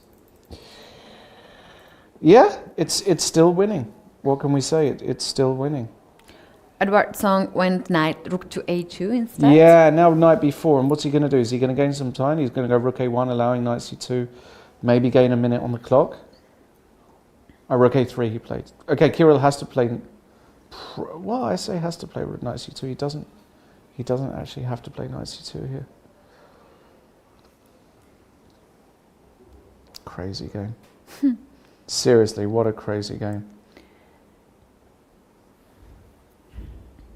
And they actually don't have much of the time on the clock.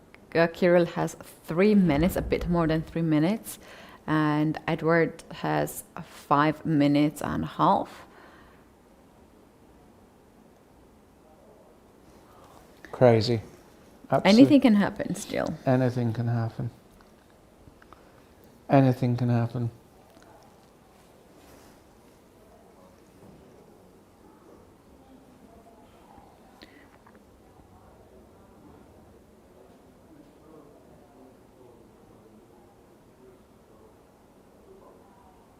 And he goes knight a6. Okay. I like rook on c file more, because then you could have rook c6 in this position. Okay, there's just no way you don't play king g1 here as white. Because you need to allow this rook to enter. Exactly. And you don't put it on g3. Okay, there are some checks. You just put it on g1. As far as possible from the pawns. Yeah, true. You go king g1 to prepare rook b2 rook. He goes king g3. He went up to g3? Yeah. I'm surprised. It's a very natural move, actually. I like... Oh, you went rook g3? Yeah, rook g3. This is also good, by the way. This is the other way to do it. This is actually very good. To go rook b3 next.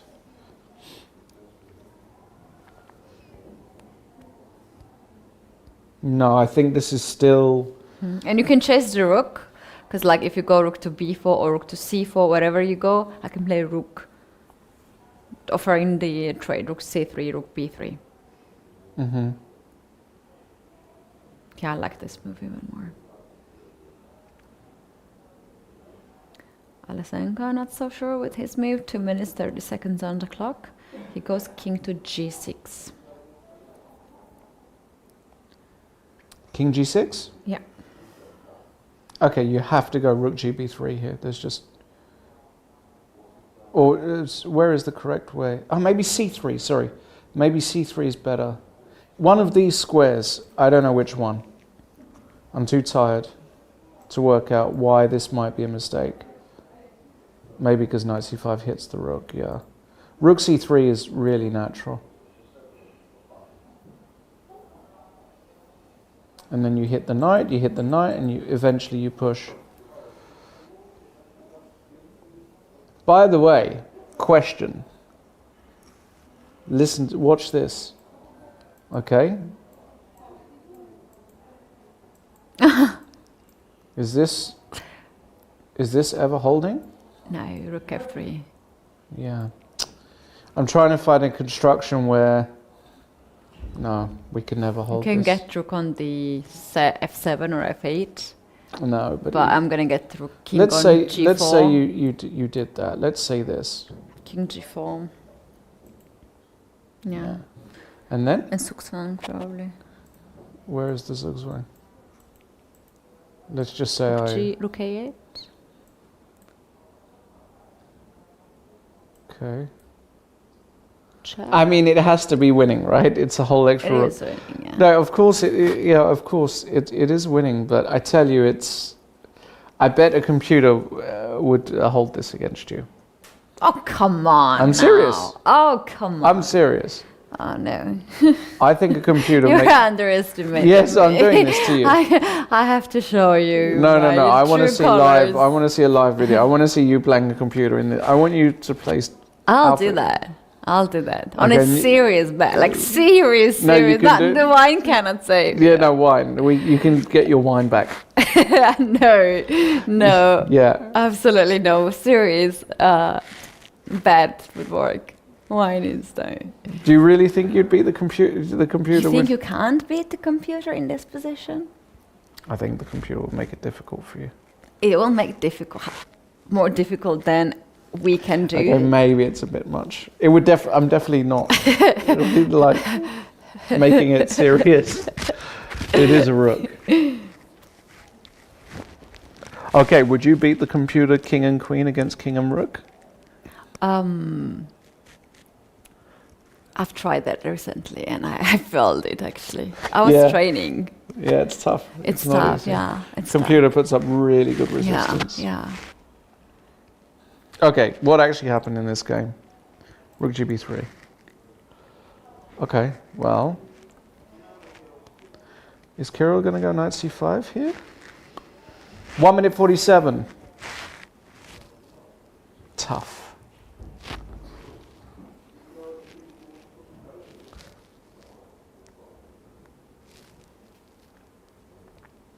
Wait, I still can't believe that you think I can put up the position. I'll do it now.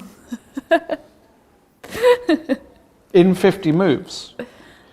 You have to do it in 50 moves. Yeah. I might take that. I might take that bet. Yeah? I might take that bet, Okay. yeah. I'll have a think about it. I'll discuss with Lukasz. No. The terms. I already know that winning plan. Yeah? I'm going to put the king on a6 in that and position. then he's going to check you on e4. Where is the rook? Rook is on I'm f7. No. No. Put up the position. Put up the position now. No, we have to follow this. We have to follow this.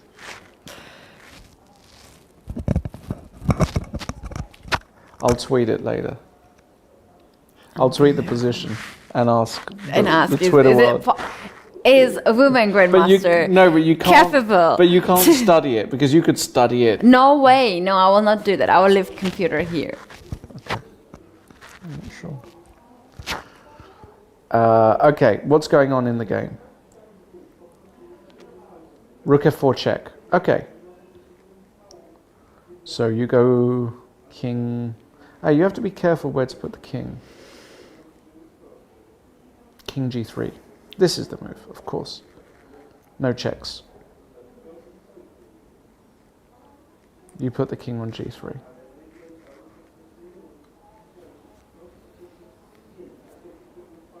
No, but this is, we're going to get the ending. We're going to get it. I swear we're going to get it. We're heading right there. I promise you, we're heading right there. Where did he go? G2. King g2? Mm-hmm.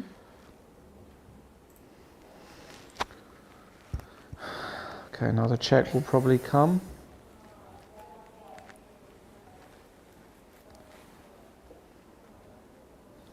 Check played. He'll probably put the king on h3 now.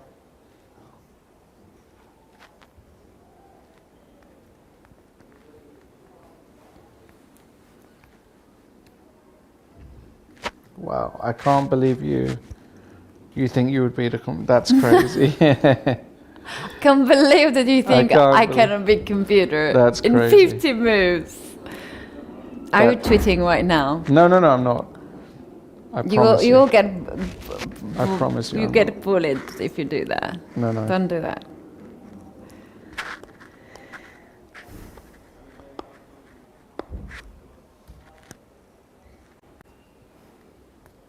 Where is he putting his king? On f1? He's gone rook g4, king g2. Okay, he's putting his king.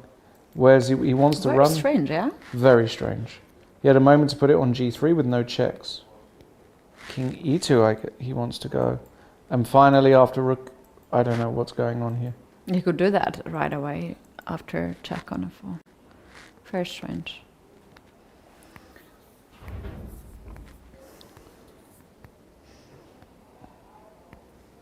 Rook e4 check, maybe he wants rook e3. I think this is what he wants. And then there's a rook e6. This is what he wants. This is his plan. How losing is this? Yeah, if you take with the rook, I think you just take with the rook. And then, your king is too far away. Surely, yeah. Do you think I can beat computer with rook x against 2 connected ones? King on g1? Could you beat the computer? I don't know. Do you think you could beat the computer a piece up from the start? Yeah. Okay, that I'm definitely going to take. I'll take the computer all day. You have no chance. Trust me, I've tried it. How strong They're just is so the computer good. that we're talking about? Like a 3500 like stockfish or something. So you say that if I play against a grandmaster who's 2500, No, but you're playing I have against no chance, even if I have a extra bit. No, against the grandmaster, you're going to win. Against stockfish, I'm saying you're not going to win. One extra piece, any piece you like, I say no chance. You have no chance. No chance. Now you might make a draw, true, but I don't think you'll win. But I think there's a good chance you lose. Horrible, isn't it? It's horrible to know that that might be true. Yeah, actually, when I was a kid, yeah, and I got my first computer, I was trying different kind of end games and then openings, just setting up and playing, and I tried that too. I had extra piece against the computer, and I did not win. Yeah, and that was back in the in the 90s. No, I'm not that old. How old are you, Kitty? Actually, I don't. In 19s, I had no computer, and I was what not are you? even 30? Yeah. 30? 32. 32? Yeah. No computer in the 90s. No, of course. You're Seriously, you had computer in 90s? No, in the late 90s. Okay. Yeah, 98, 99, I remember. I was using my grandmother's Rook H4, computer. Rook H3. What is this? Oh, this is a good move, actually. Maybe, I don't know. Rook H3. Rook somewhere central. D4? D4 or C4, he went probably. E4. Rook E4, there's a block. He'll go back.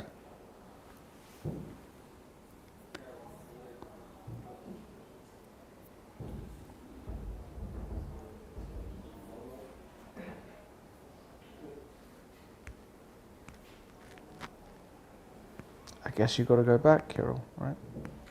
He does go back.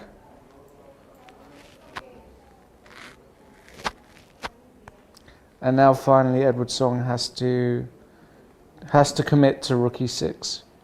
You just have to play this move. You just have to play it. No fear. By the way, yeah, you have to go Rook E6. You just have to do it. Knight C5, Rook C6. Sure, there's a check, but you put the king on F1. And you really are very fast.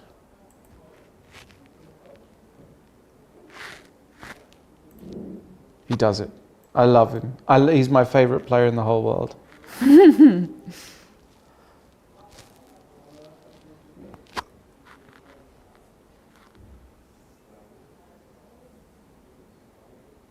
The knight will probably go, you don't go past it. He goes knight C7. Ah, this is clever. Now, really massive moment. Massive moment. Rook C6 is a monstrous blunder because of knight B5. Holy cow. Oh, and no. You can't stop the fork threat and the attack. Rook C6 and you can lose. Don't do it. Do not play Rook C6. This will be the biggest shame of the 21st century if he plays Rook C6. Don't do it, man. Find Rook B6. You got to find Rook B6. Actually, Rook C6 is such a natural move, right? You follow the knight and kick out. Don't do it. Just don't do Rook C6. Any other move. But actually not Rook B6. Rook B6 is a big... Rook D6 runs into knight B5. No Rook C6, no Rook D6. Don't do it, bro.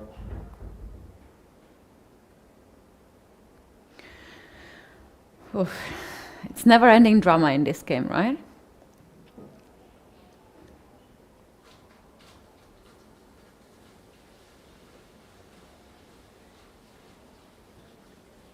Okay, he's going to play. Oh, poor Alekseenko. He sees that. He prays to have that. He's praying for rook c6. Yeah. He's literally praying. He's saying, Kaisa, one time give me rook c6. And he might win. Oh my goodness. He might win after rook c6. He probably wins. Let's go full screen. This is actually a very tense moment. Don't do it. What is it? What is it? It's close. I No, can't see. it's rook b6. Is it rook b6? Oh And my then, goodness. Kirill's like, Damn, Damn not my it. day. he's like, oh. I'm so unlucky today. Kirill's going to play knight d5 here. But it's not enough. Rook b7. Yeah, is that knight d5? Yeah, knight d5. The rook just goes to b7 here. This is this... no, he goes rook. Rook B3. b3. Also very good. Very good move. Because he covers a lot of the checks. He This kicked is very, knights very out good. of a6 square. What Kicked a it out. technique. Beautiful. What a technique. This guy is great. If there's a check, he probably is gonna maybe, I don't even know which way to go. Maybe you just go king f2, check, and king g1, and you do run out of checks here. Just run out of checks, and this is really over. You run out of checks. You can't create anything here.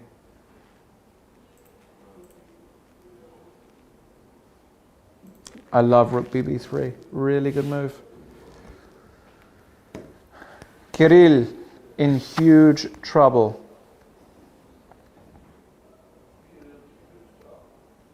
Kirill in humongous pain and trouble. Huge trouble.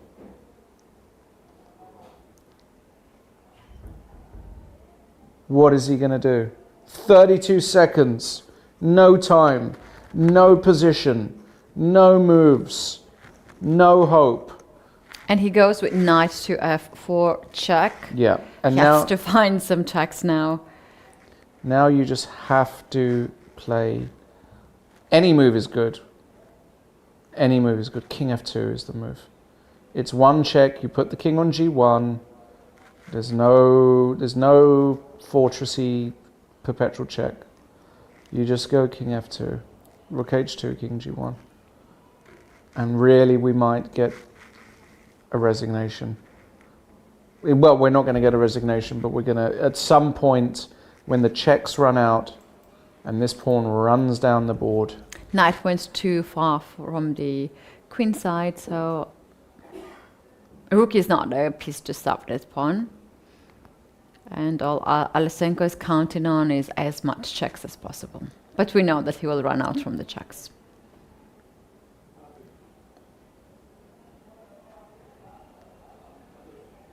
King f2 makes a lot of sense. And king to g1.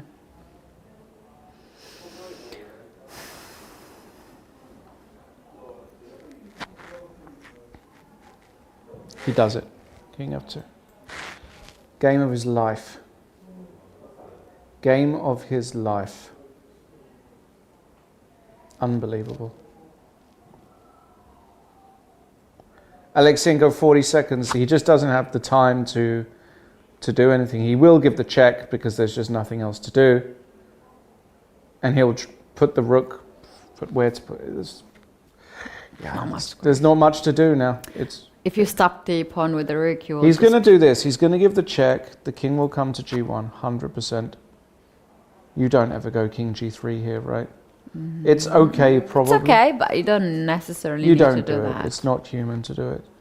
You don't go king f1 either. You just go king g1. King g1, attacking the rook. After rook g2, then king f1. And or king h1, any move. Yeah.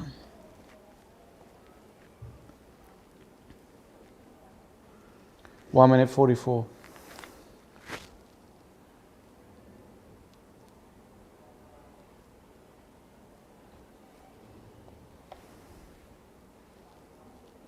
King G1 played.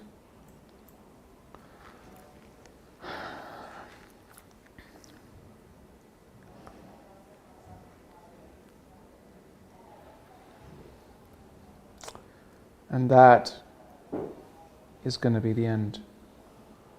In fact, Alekseenko is going to play. I'll tell you the position he's going to play. He's going to give up the rook. He's going to do something like this.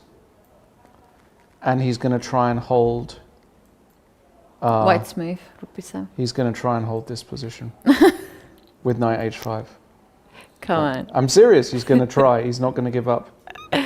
He's going to try and hold this. No. He is going to try. Trust me. I know. But the thing is, you can give up a rook for the knight. That's really important. Okay, what did he do? a6, knight e2 check on the board. King f2 will be played. King f2, king f1 possible. King f1 actually might be played. King f1 will be played. Because king f2, he sees a check and he doesn't like it probably. So black wants to play actually, knight d4. No. Yeah, king f2 maybe, because then maybe he sees check and then he can go back and there's no check on g3. So yeah, but anyway, knight goes on d4. That's the. And then you put the rook on b7. Yeah. Out the way. So we might have this knight c6 and. Oh no! So you put it on rook b6. Okay, you did go king g2. Maybe he'll repeat knight f4.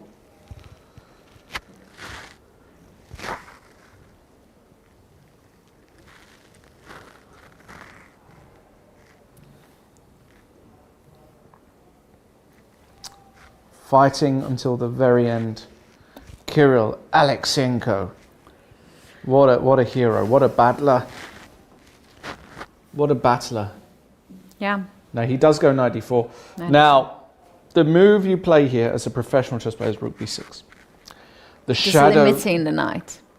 The shadow knight check, as Matthias Valls. Sorry, it wasn't Matthias Valls. It was another Hamburg GM. I forgot his name. Carsten Müller. Carsten Müller. This is the shadow knight check configuration. The knight needs 1,000 moves to get to the rook and can't approach it. You play rook b6 here. Rook b6 is the professional move. Yeah, he's going for it. That's on the board. Is it. He goes knight c2. Okay, he's trying to pester these rooks. a7. Find a7 and you are the greatest of all time. a7, he doesn't find it. He plays rook c3, also good. Yeah, safer. Also good, because the knight is trapped. If knight e1 check king f2, the knight is trapped. So you have to go knight to d4, and then you go a7. And now rook b8 is a threat. And after rook a8, rook c7, maybe here Kirill will actually say, you know what, I'm hungry. Time to end things. Yeah, and Song I don't think it. you'll continue, because like Song can smell it. you cannot really play a game with two rooks down, right? As a grandmaster, You can. 600. You can. Yeah, you can. In fact, I think Stockfish. You believe that I cannot beat Stockfish with two rooks and against knight and 2 pawns, really? Yeah, I think that. I think with. Oh no, it's quite easy. You just, of course you would win. I've just realised how easily winning it is. You put a king on g3 or rook on f3 and the rook on a6, it's just over. Okay. But the piece down. I'm gonna take it. I'm gonna take that bet. I think if you played Stockfish in like a 20-minute game, a piece up, you played 10 games, I don't think you'd win. 10 games? No, you can play one game, or you can play whatever. I don't think I think you'd lose. Actually, I don't even think you would make a draw. It's so good. You don't understand how good this thing is. It doesn't make a mistake ever. Yeah. And it will do something weird, and then you'll be like, "What's this?" Yeah, with that, I agree with that. I'll still try. Yeah, we can try. But Or we can do a side event. I can see losing the game with extra piece. Okay, we've got a7 on the board. I think Kirill is slowly starting to realize that. Okay, he goes rook a8. Rook c7 will be played. Rook c7 will be played because then there's rook b8. There are no other moves. The knight is nicely controlled. You play rook c7.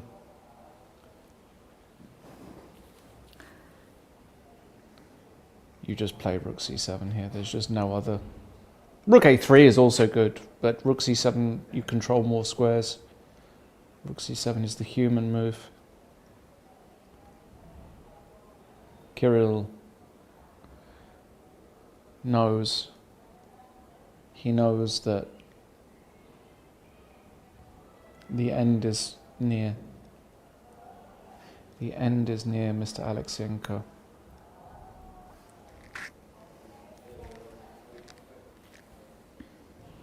He does go rook a3. It's the same thing.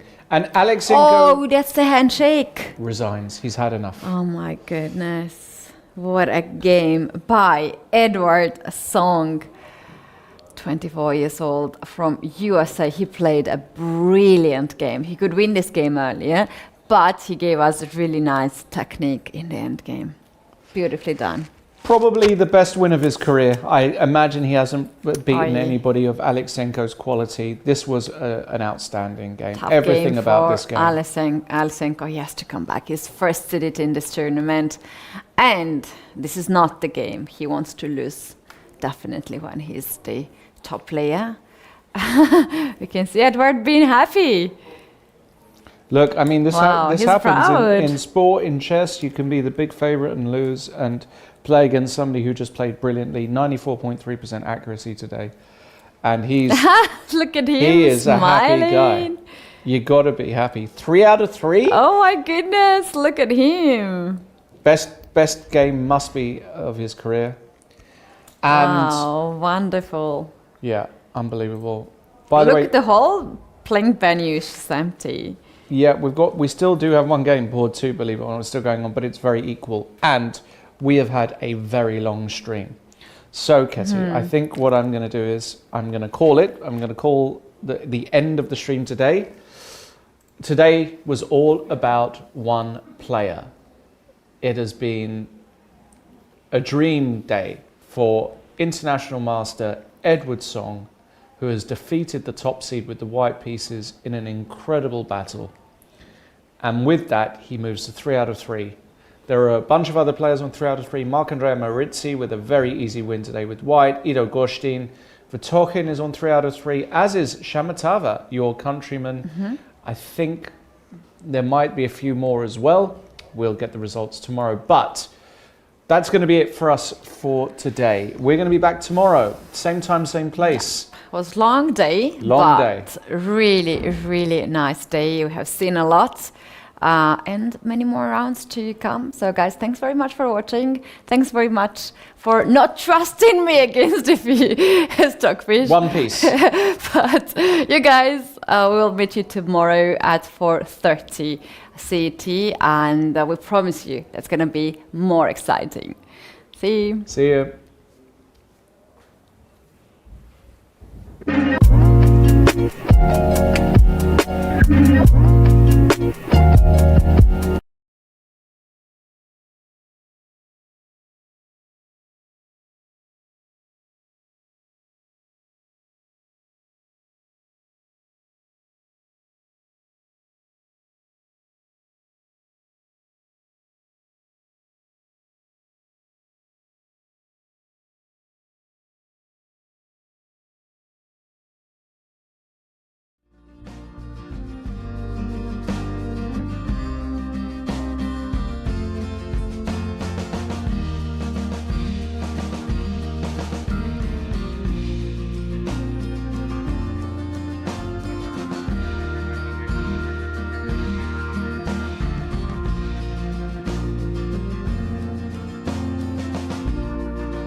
you.